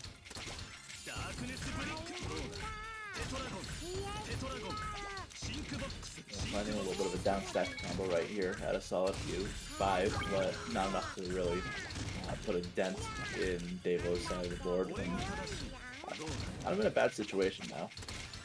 Getting very reliant on that eye that's kind of a little bit away. Fortunately, no garbage came in time, but it just needs to find a way to get down instead of sending, built-up attacks. Oh no, that ice drop. Oh no! Ice drop! No. That hurts. Oh man. That is very unfortunate to say the least. Crazy. Albatross here. But Devo does get the first PC right there. Get the second PC. Second. Yeah. Big It looks damage. like they were gonna try for a third right there. Who knows if they would have gotten it? Would have been scary if they did. But yeah, we don't get to see. There's a PC from Solid Q. Attempting a second now, that's not quite it. Goes for the Imperial Cross instead. Meanwhile, Devo's trying to fix their stack. Looks like they might be able to get a fractal out of it. No, that's to cancel out for down stacking, but it's just not a very favorable position to be in for a while to give your opponent that much time to build up attacks. Very fortunately for them, did make it out, but it could have been a lot worse. Really like that continuation there, preserving the Tetris on David's end.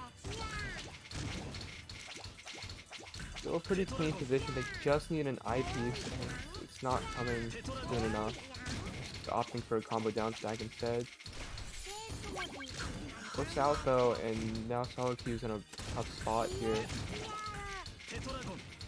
Not really getting the right pieces for it either, and pops out. Looks like it's 13-7.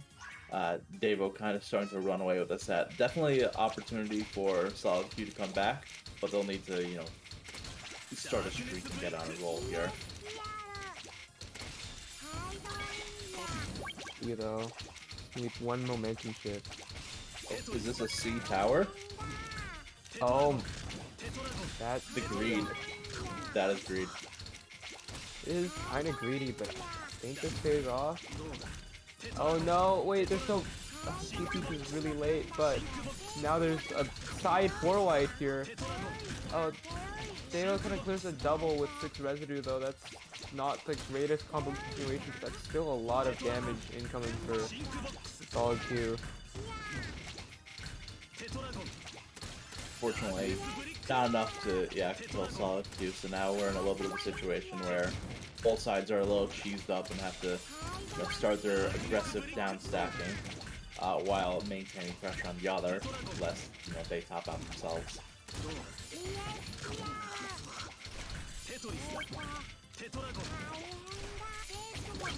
Yeah, Dabo's been up stacking a lot, but like now I think they might be forced into a down stack if Solitude has any pressure, but they're also very high up as well, so Yeah, a lot of times it gets kind of scrappy at the end where both are really near the top, and it's just like you're constantly sending one or two lines, just trying to top out the other one as quickly as possible.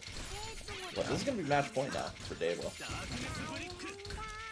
Does find a PC, I think it was, and with a late execution DT cannon out of solid Q, very near the top of the board, and was never able to recover. So that one goes to Davo.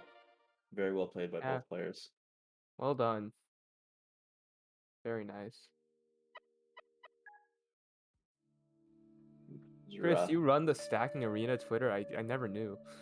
Oh man, yeah, like I am the best at it. Like I put out tweets like every single minute. There's always some engagement going on. I get like 1,000 retweets every time. I'm just a professional. Oh, hang on, I need to see this. Hang on.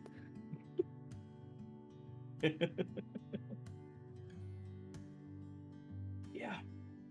Yep. Don't check it, guys. Just believe everything I say. True. No one would go on the internet and willingly lie. Who would do such a thing? Hello. Oh, I'm back. It was very funny Welcome listening back. to commentary while it was playing. Yeah. Oh, so you got to hear how much we absolutely smack talk to you. Yeah, I got to hear commentators curse. There was one point where I misdropped an eyepiece, but it was right as Calamity also had the most awful misdropped eyepiece, so I thought you were talking about me, so I was like, oh shoot, and then I looked over and I was like, oh, never mind. I was like, oh, I see what they're talking about now. Okay. Yeah, it's always like a mind bender once you start listening to like your own match getting commentated, but you're also hearing it like 15 seconds behind. Oh no, because I'm in the Discord channel. It was on cue. Oh, that too. But it's still Sorry, a I mind had the ping bender. advantage. You have ping advantage. Yes, well played. So looks like we're gonna have another round with Salted X playing Puyo Puyo against Andy, who wants to make known, also the one who started this whole chaos, playing Tetris. That is true. Andy did start this wonderful organization. Yes. And is working behind the scenes also as the host of the stream. So very nice job at multitasking. Actually, shout out to Andy, who just got a new laptop for the sole purpose of streaming. So, Oh, and I just wait. Hold on. If Andy's playing, do I need to? I might need to stream me spectating. Hold on. Oh wait, or I could watch. I know. Too. Oh, Andy. Oh, shoot. Okay. Yeah. Hold on. Yeah. Yeah. Andy, we might need to. Sorry, commentators can't watch. Can you like? Okay, yeah, you got it. Oh, there you go. Yeah. Okay. For a second, I was like, hold on. Okay. I guess we're good. Sorry. Crisis averted. all good. Yep. And so we've got Andy on the left side there, and Salted on the right. Unfortunately, a couple misdrops to start the beginning for Andy. It looks like it was going to either be SDPC or stick spin, and just misdropped the S. Yeah, it definitely messes with your muscle memory when you change between different games, and all of the timings are all different, especially when it's unlimited to limited. Yeah, that's gonna be a 7 game. Yeah. Andy. There's no way you come back from that. Alright, that's it, guys. Stacking Arena's dead. It was murdered here. R.I.P.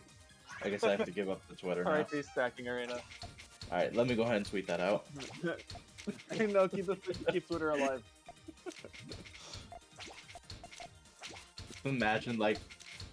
Just imagine like stacking arena dead, but like I'm still running the Twitter, like putting out a tweet about something every day, even though the organization is dead.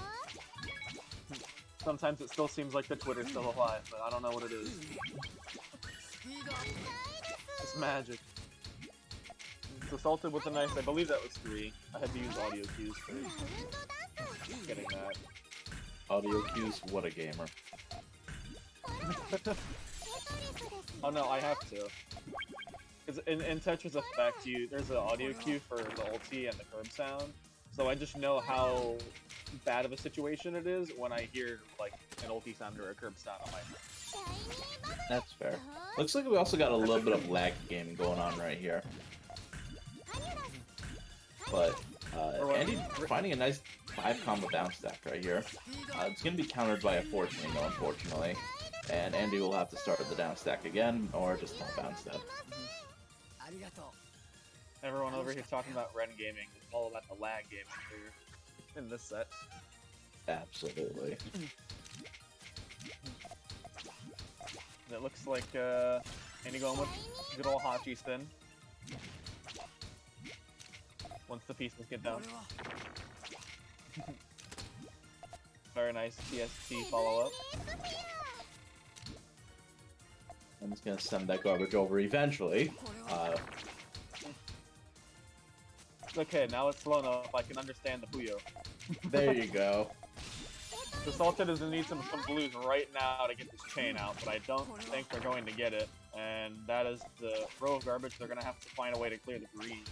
Which, funnily enough, they do. They're gonna at least get a 2 chain and open up their trigger again. But going to need some greens again. Well, you're gonna need blue on top of that green in order to make the green the trigger. Ah, true, because of there's a extra little garbage Puyo there. It looks like they're just gonna send that there. It's basically doing the Puyo equivalent of skimming. Yep. And in doing so, they're actually able to put greens down below to make it connect for a... Never mind, there's garbage. 4 chain. Oh, lag gaming again. Lag gaming. Oh, that is true, yeah. Because this PC has, or this laptop has to run a stream and the game, and maintain a solid connection. And that's hard. So... I thought Grandma was just watching videos on YouTube again.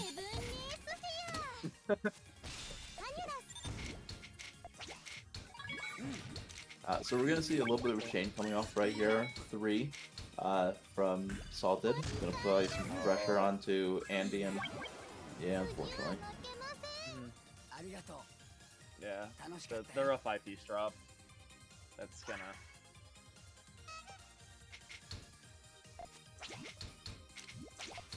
Looks like Andy's just gonna open up with an STSD, maybe, to start the round? Looks like it. Gonna have to use a couple of T-pieces while building it, and... Oh no. Has a little bit of an overhang, but able to clean it up pretty easily. Meanwhile, Salted is building up a nice combo, waiting for the GTR conversion right there. He does find, kind of, just gonna able to get right the there. purple. Yeah, just gonna let it unleash. And it's gonna be a 6 chain right there. It's gonna apply a lot of garbage and pressure onto Andy. Once the lag ends. Once the garbage reaches via snail mail. Telegram.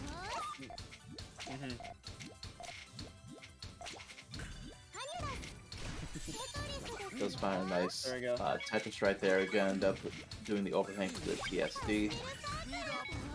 And start a little bit of a down stack. Get a nice 4 combo to apply just a little bit of pressure to Salted. Who looks to be having another chain right there. Covering up to where the trigger would be. So, nope. Does find a little 2 chain to put it back up. And now we're gonna have a nice 3 chain right here again to follow up. Could have been a lot worse, but that well-timed garbage from Andy did save that from being something bigger. Gonna have a nice Tetris on down stack as well. That's definitely going to help out with that efficiency. As Salted doesn't have a lot of resources to capitalize on their current chain. Most of it's going to get buried. They're going to have some really hard time digging out given the 3 garbage lines in column 3. So, able to do a bit of the quote-unquote skimming. You like that analogy, don't you? I do because it's a Tetris thing, so... Yeah, there you go. It's easier for me to understand as a... So, Andy does get on the board. It's 1-3 now in favor of Salted. We'll do another albatross into a T-spin triple. There you go. T-spin triple stack. Dang it. Yep. We wish. Into a T-spin mini single. And it looks like another T-spin triple style T-spin single. A little bit of self-made cheese on Andy's side, but nothing that this absolute pro of a Tetris player can't fix. Meanwhile, Salted is building up their chain on the left. Has a little bit of an awkward transition with the garbage. We'll see how they fare out of that. Looks like they are trying to still find a way to salvage this stuff over on the left side of their board, that GTR setup. It does have some things built on the right side if they do need to skim or anything by any chance. And meanwhile, Andy has a little bit of like a double Tetris. Well, sends off one of the Tetrises. Gonna send off the next one right now into a little bit of a combo, at least a 3 combo. And that's gonna apply some garbage over, but not to stop the 3 chain from coming back over from Salted, and pretty much all for naught. Yep, but now that Salted has let that beginning of the GTR set, they're basically out of reliable ammo at this point. They have to make sure that they have some stuff ready, otherwise Andy's going to be able to send garbage and not have any problems doing so.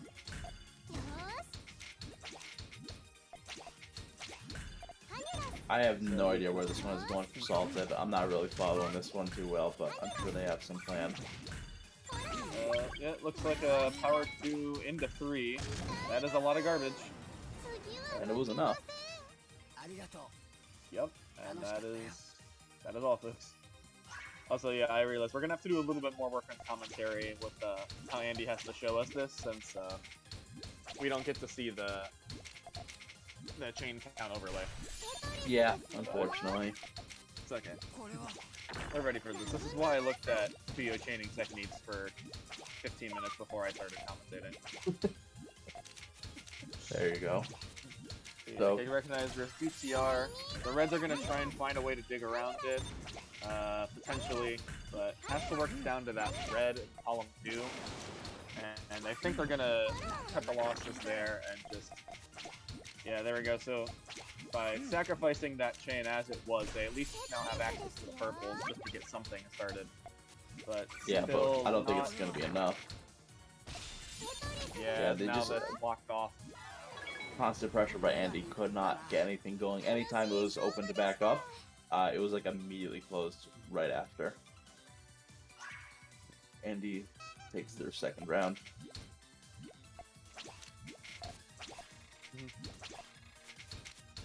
So, yeah, it looks like Salted might be doing a little bit of either L stacking or trying to find a way to build that GTR setup, but not really getting two ideal pieces on that left side. Doesn't With the way they... Yeah, it does end up getting a little bit of a 4-chain, and with Andy kind of misdropping and having a few awkward placements, does send Andy 3 near the top of the board. And a little bit cheesed up, so if they can do a quick attack back onto Andy, might put Andy in a pretty bad spot. And as you said that, there's a nice 3-chain. Salted hard ya, and delivered accordingly. So that's going to be 5th win for Salted there. Yep. Third of the way there for this first of 15. And it looks like Andy's going for stick spin. Good old stick spin. Good old stick Love to spin. see it. Hate to see it. Oh, we love to see it. What do you mean? I don't know about that one. Players are putting in the work. We love to see it. End of story. Oh no, never mind. We hate to see the miss drop. You love to see it. Fortunately, yeah, unable to get that. Actually making like a looks like almost like a Trinity setup, but just had the wrong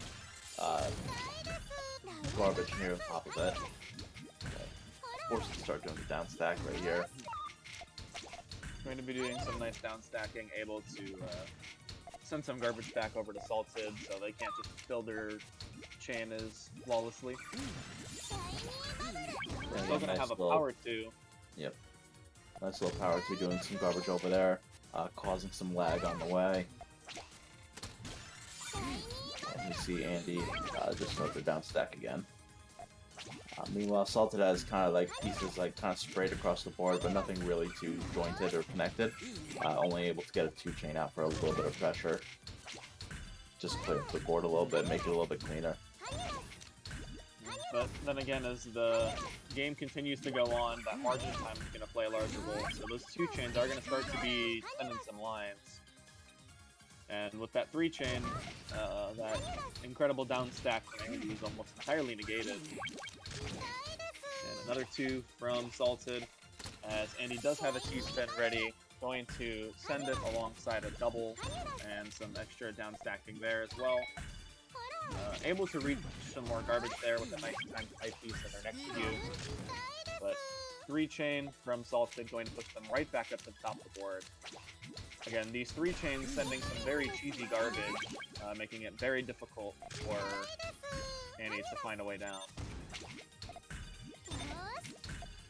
Yeah, unfortunately, Andy's just kind of like an eternal match of like, I'm trying to get down, and the moment that make any progress, it's just coming right back.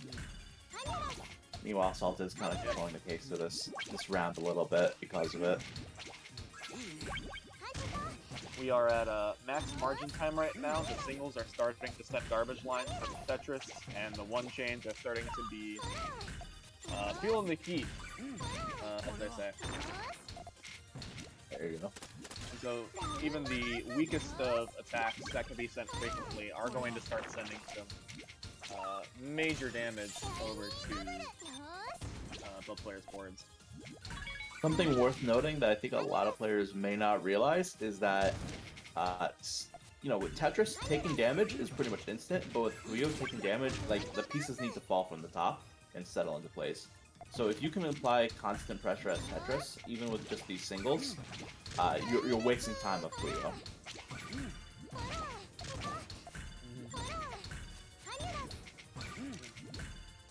There we go. We can see that the 1 chains are doing their work to make sure that they counter. As all that margin time is going to send a lot of damage. As unfortunately for Andy, that 2 chain is going to send about maybe 5 lines. Yeah, that was a lot of garbage for very little, but that's what margin time does. And looks like we're going to see STPC out of Andy. See if we can get a solve out of it. Nope. But opts out for a T-spin triple. Especially on back-to-back, that is going to be a lot of damage for Salted, and they don't really have any access to voice the counter, so they're going to have to be doing some digging right now. All they really have are some blues and potentially greens if they dig down to it. But they're not getting some of the best Puyo in order to dig down for this. Nice Tetris coming out from Andy. And then a T-spin right here. T-spin's so powerful it's lagging the game. There we go. It looks like Salted trying for a 3 with those blues. Not going to be able to get it, and unfortunately, going to need some greens to dig through it. Manages to get the greens at the perfect time for a 4 chain. Literally the last piece before topping out. Yeah, that was very close to just being the end, and just gets the right piece at the right time and keeps them in the game. Now look at all this material available to Salted right here on their stack. Got some options for some sandwich or some stairs there, depending on the Puyo that they get. If they have a couple of greens over on the top, might be able to extend this to about a 3 or a 4. Hell, at this point, you might even get proc stacking out of this. Yep, and there we go, there's a 4-chain. I apologize to everyone on the stream that's like, can't you see that it's a 4-chain? Like, we can see it too. Like, I apologize, we can't see it at the moment. So, we're doing our best guess to estimate the length of chain, so... There could be some big brain that we don't see, but Salted has a lot of ammo there and not a lot of markers. So this could be some very strong material there for Salted to be used. Yeah, and Andy's near the top of the board, so it won't take much. This power 2 is probably going to be more than enough. Yeah. 9 blues in that power 2, that is hard to deal with, especially with the margin time. So Salted going to take a lead 7-2 in the set. We're a little bit about halfway through. Unfortunately, I think that might have been a potential misdrop on Andy's board there. I mean, I think we're just seeing a BT out of this. I don't know if that was the intention, but probably. And if it wasn't, we're just going to give Andy credit for it anyway. I was like, I've never seen that BT there. Doing a little bit of a double skim right there. Salted has this weird 2-chain at the top of the board that they clear. Maybe they were waiting on it, doing some macro gaming, so that they wouldn't die after doing it. Now they're setting off what looks to be maybe their main chain, a 3-chain. I think most of their main chain got buried, so they were able to convert most of it to that little 3-chain you saw there. So right now, it looks like we're going to be seeing more of the actual chain, able to use those greens to get the reds and blues on the bottom. So that's a 5-chain for Andy, and unfortunately, that's not really fightable there. We're looking at a very commanding lead of 8 rounds to 2 in favor of Salted, but there's still time for Andy to come back with this, what was it, Pelican, Albatross? I always get them confused. I always get them confused. I think Pelican, the T-spin's more in the middle, and like S and Z are used on the right or left side. Not entirely sure. If someone in chat wants to help us, feel free to help us. These weird Tetris openers are like used just enough that like there's a reason to know them, but not enough where it's like you can get away with not knowing them until you're a commentator.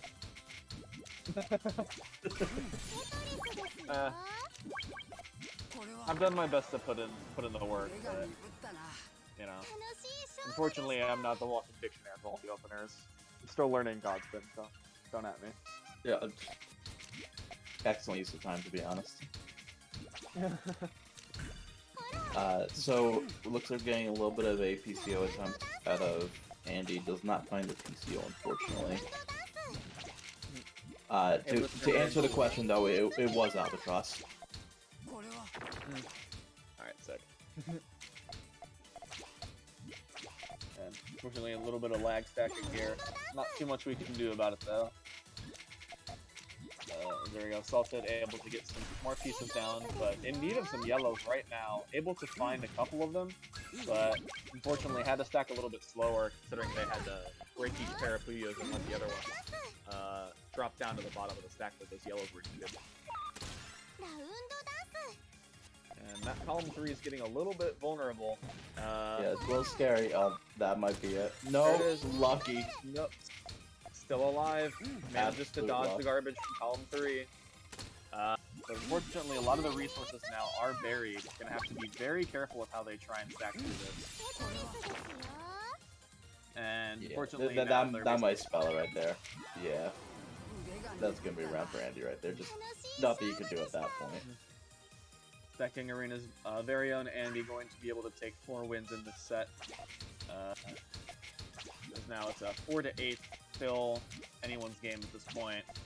Although Salted definitely does have quite the advantage in terms of the lead here. But that could sway at any moment. Especially with Andy putting on this double Tetris right here to cover up some of Salted's efforts. That is going to be a lot unfortunately, filling up that column 5 is going to block off the reds there in column 4. The Salta does not have a lot of resources at all at the moment, and Andy is just playing sprint here at this point. And that T-spin setup is no longer necessary as Salted has topped out. Yep. 8-5 in favor of Salted. Andy may be making a little bit of comeback here. Free clear on Salted's board.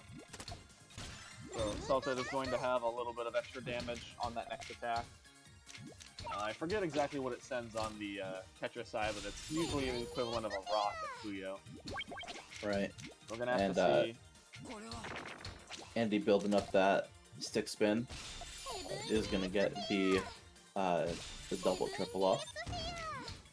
I guess Salto was just waiting for that moment, just for when they take a first piece of garbage in order to counter and send it right back. Maybe just to preserve their stack so that they can keep building up on their chain. Nope. And unfortunately, a lot of it's getting buried there. Andy having a very strong start after that opener. And this is going to prevent a lot of resources from being used there on Salted's board. The swag T-spin and all that of Andy right there. And But it is enough. Unfortunately, yeah, we're running out of areas in Salted's board to continue stacking, unfortunately. So, Andy definitely trying to claw their way back through this set there.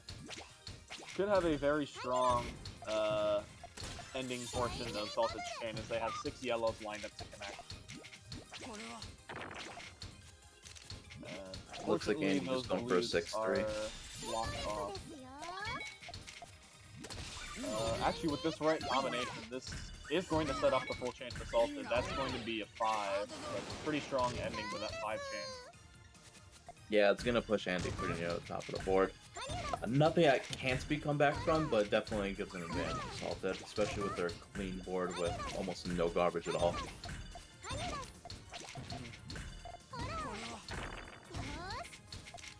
And that garbage right there actually works in favor for Salted, basically giving a little bit of that for the purple.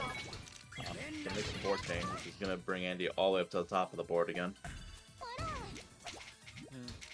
Salted's, however, again, out of ammo, has to try and build something quickly, make sure that they're able to counter anything that Andy's able to send.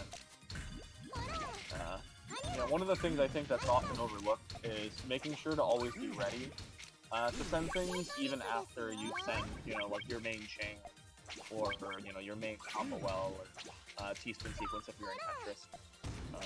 A lot of times, even after you spend a lot of garbage, your board is not always in the best state to accept a lot. And so, especially in the Tetris board, Andy's able to use that garbage that they just received to extend their own sort of combo, and Salted then has to be prepared to be able to send all that back.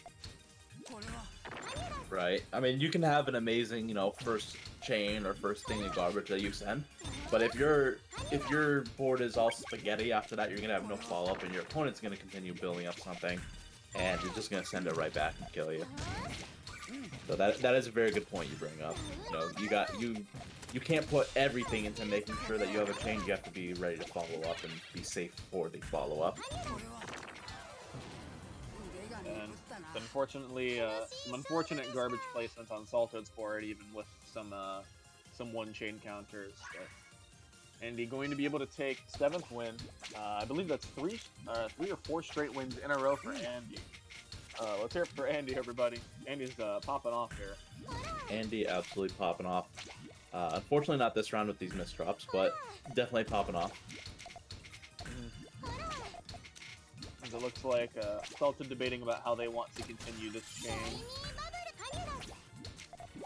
Yeah, I mean, the blue seems to be the trigger right now. Going to be a couple links on the chain, but kind of struggling to figure out how to build off of that. And it looks like Andy has successfully cut off most of Salted's chain. Salted only able to use kind of what's still there. Very fortunate with the yellow-blue piece there, able to get a 3 chain, but still going to be pretty difficult there for Salted to kind of bring this back and regain some momentum. again, a lot of times with this instance, Salted has spent most, if not all, their resources on, you know, just countering Andy's chain and spiking a little bit. But Salted has not had a lot of resources in order to kind of follow through with this. And so, a lot of times their chain is not able to, or their follow-up chains are not enough to counter what Andy's able to put back with garbage. And so we are able to see a 2 from Salted, but Andy is able to counter down the entire way through that attack and is currently on the 9-0 quick stacking. Salted is working to find their way through some P sequences there. Going to be able to dig all the way down to all the rest of their Puyo. Not quite going to be able to get a chain off there. Those 2 garbage tanks on the right going to be causing some problems. However, they are able to still get off a couple 1-2 chains when need be, so not in a terribly bad spot. But that garbage going to cut off most, if not all, of their chain. That is going to be really bad there for Salted. The Reds do open up, so they are still able to skim through, but it is not going to be easy as they still have to accept. Yeah, this is an uphill battle for sure for Salted. It's very possible if Andy doesn't keep applying the pressure. But like, well, I mean, they're getting pretty down pretty quick right now, but you know, that was very rough. If Andy had, you know, a well-timed attack, they could have taken Salted out right then and there, but fortunately for Andy, Salted did survive and now has some pretty good access to their board. So I'm not sure exactly where Salted's looking to chain at the moment. Could be looking to use some reds, blues, and greens over on the right side. Left side is a little bit messy still, so gonna have to probably try and use that for the skimming and cleanup there. Although it looks like they choose to put some blues there. Could be a potential tail. That was putting those blues there is a little bit risky because they're really covering up their chain. Does end up taking, like, cutting their chain at the end to take a 3, but really reduce the power of it. Andy about to send a Tetris worth of garbage to Salted there. Yeah, we're looking at a T-spin setup with not any T pieces in sight. Unfortunately, not able to skim on Andy's board in order to make it to the T piece. So Salted is going to take their first win for a while, bringing this set to a 7-9 total. Yeah, that was a hard-fought run on both sides, but fortunately just not the pieces needed for Andy. Going for an unfortunate T-spin that just wasn't there. And it looks like we're going for another stick spin, double, triple combo right there. That's going to be some nice damage over to Salted's board. And one thing to note that I kind of just realized is Salted's been doing a lot of their building horizontally and not vertically. And I think that's part of the reason why Salted's also been struggling a lot with some of these really quick openers from Andy. And again, like right there, most of their chain is now buried.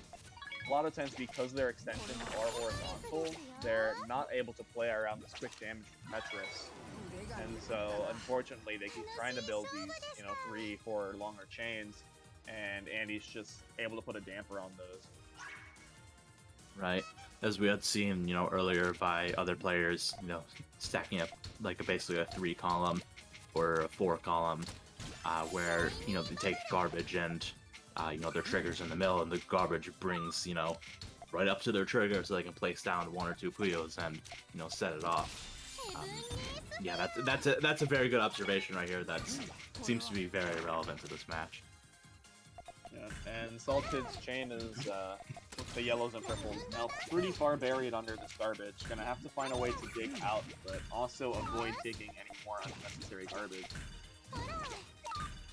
Going to try to dig around it through just being able to chain through it, but that is tremendously harder and can require a lot more speed there. And unfortunately, that garbage is going to cut off the greens before Celtic's able to access it.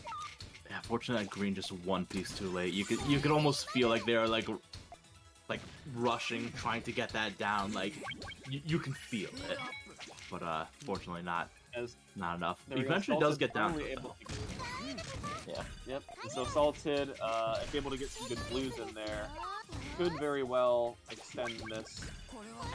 And the purples, well, now they're cut off, but Yeah. if Salted is able For- to get some blues and yellows, might be able to still make this chain work. Yeah, for a second I was like, get the blues in there, and it's like, alright, garbage came out, but if we clear the purples, we can make it into a chain with the blues, but then the purples got covered up as well. Does end up finding a little bit of way that unfortunately cuts it. Only gets a 3 chain, but better than nothing. Color clear on Andy's board there. Love to see it. Love to see it. Doesn't matter for anything, but you love to see it. Still waiting for the one Tetris game to experiment with giving a bonus to color clears. No, please, never. PCs are powerful and obnoxious enough already, especially in, you know, unlimited Tetris. We don't need every player just DPCing on top of the garbage. Who needs to deal with garbage when you can just not? Yeah, every game now turns into a D-rank style game, where garbage does not matter. You just keep building on top of it. However, Andy proving that the garbage on the Puyo board does matter, as the garbage falls right on column 3, actually going to even the set up 9-9. Player 6 games away from taking the set there. And Andy opening up with Pelican, I learned. It's actually Albatross. I meant to say Albatross. It's Albatross. I learned. Hold on, I'll find out what Pelican looks like. Hold on. It's similar in a way.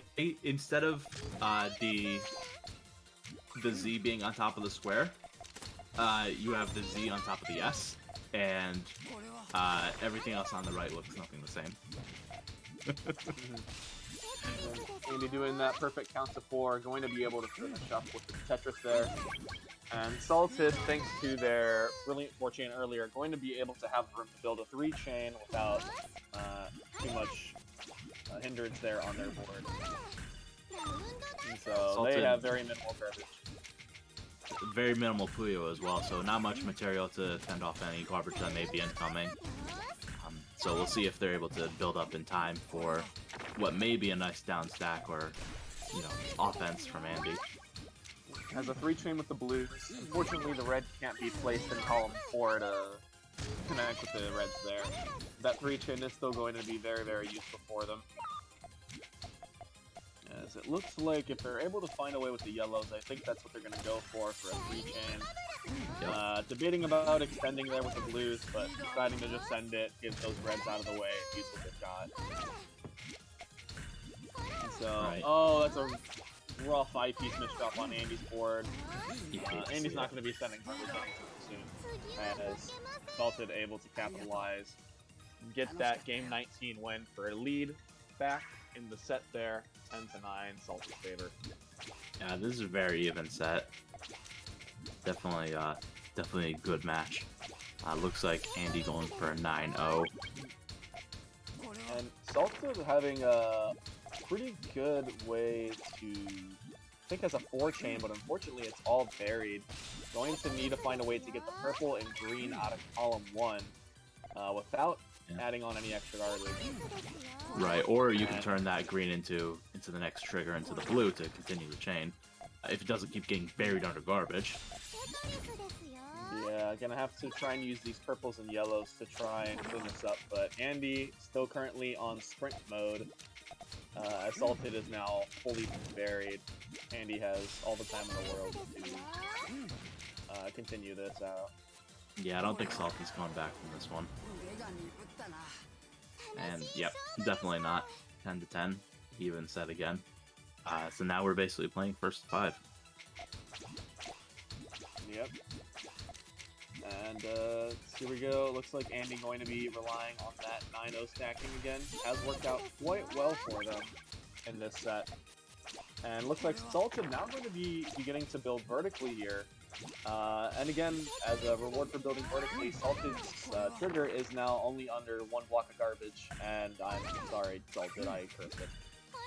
It would be The like Blues that are now under sometimes. 2 lines again. Still very, very much something that they can overcome with a little bit of clearing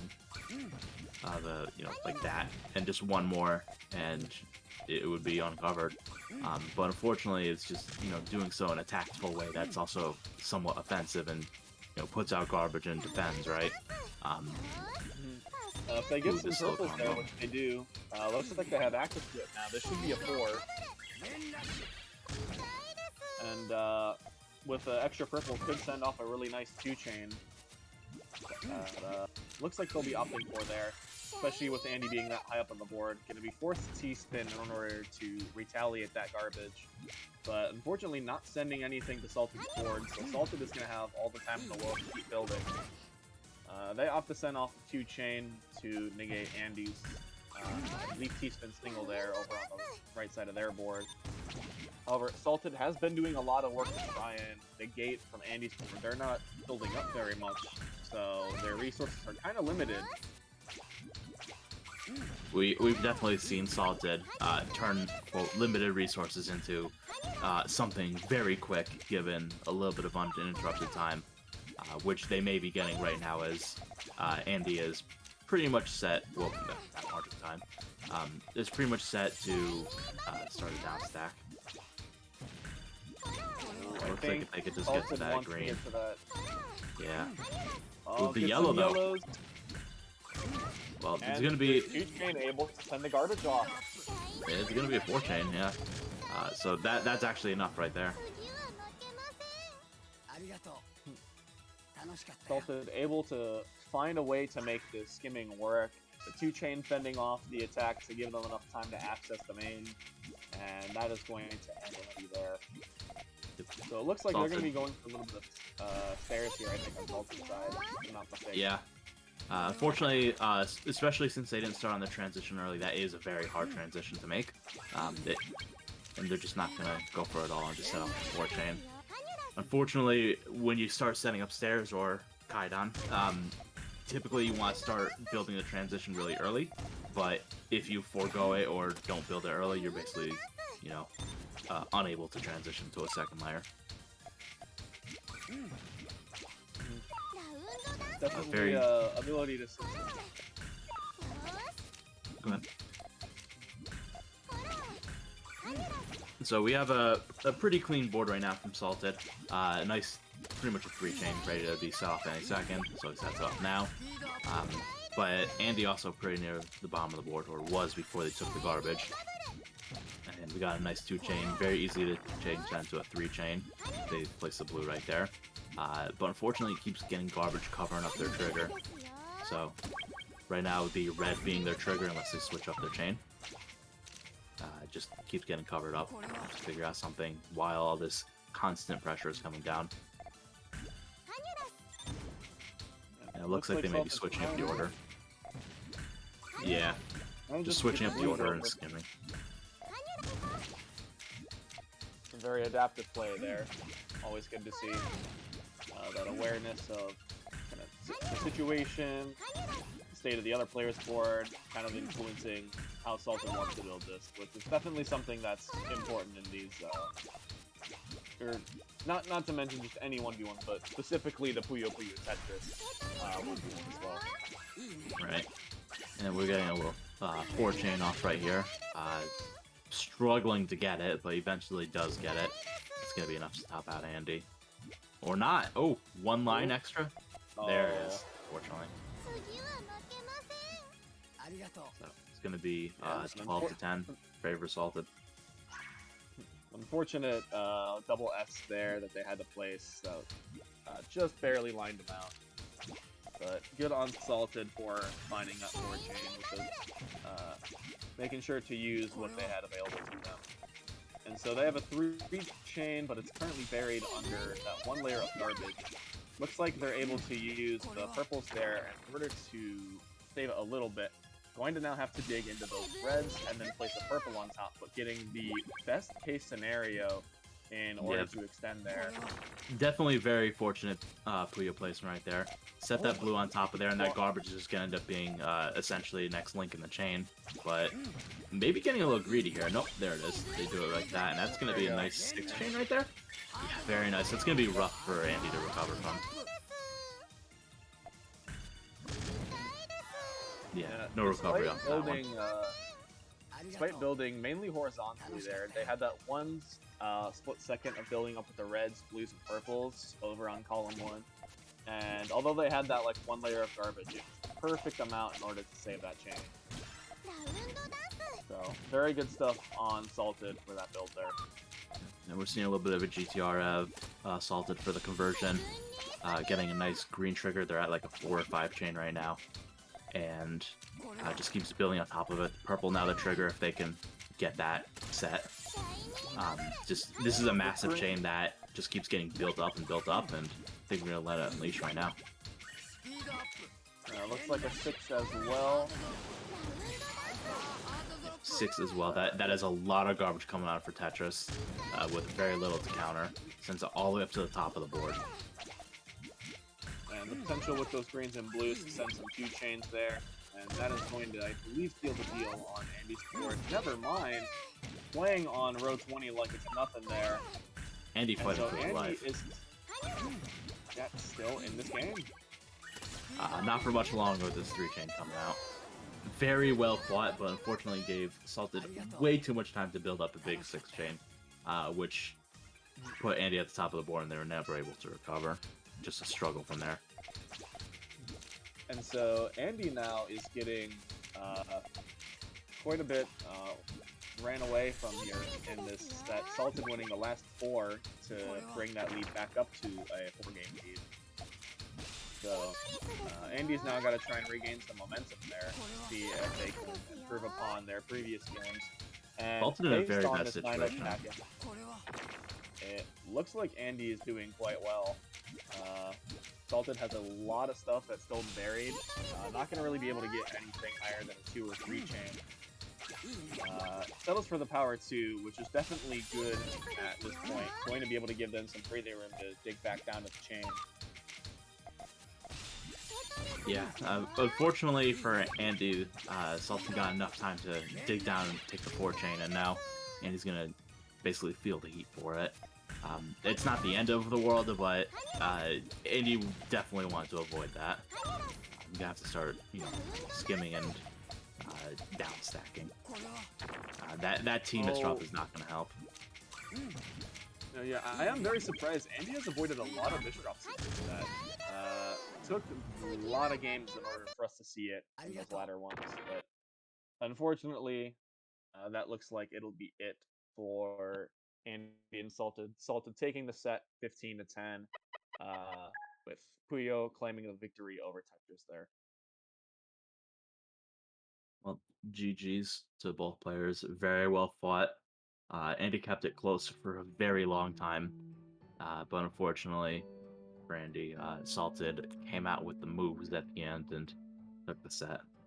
Had a nice couple big chains, like 5-6 right there, and yeah, that was it. Both players definitely shown the power of momentum in that set. Again, it started Salted was like a 4 to 5 game lead. Andy bringing it back to almost taking the lead from it, and then Salted running away with it towards the end there with a 5-game win streak. Yeah, I mean, that was very well played from both players, though. But as you said, definitely momentum. Definitely keeps things going, and it does matter right there. And unfortunately, once Andy lost some momentum and they took it over, it was lights out for Andy. And so I believe that may be the end for us. Andy, correct me if I'm wrong. That should be our before exhibition matches, unless we're going to add some extra stuff here. Not entirely sure. I'm just... Okay. Okay.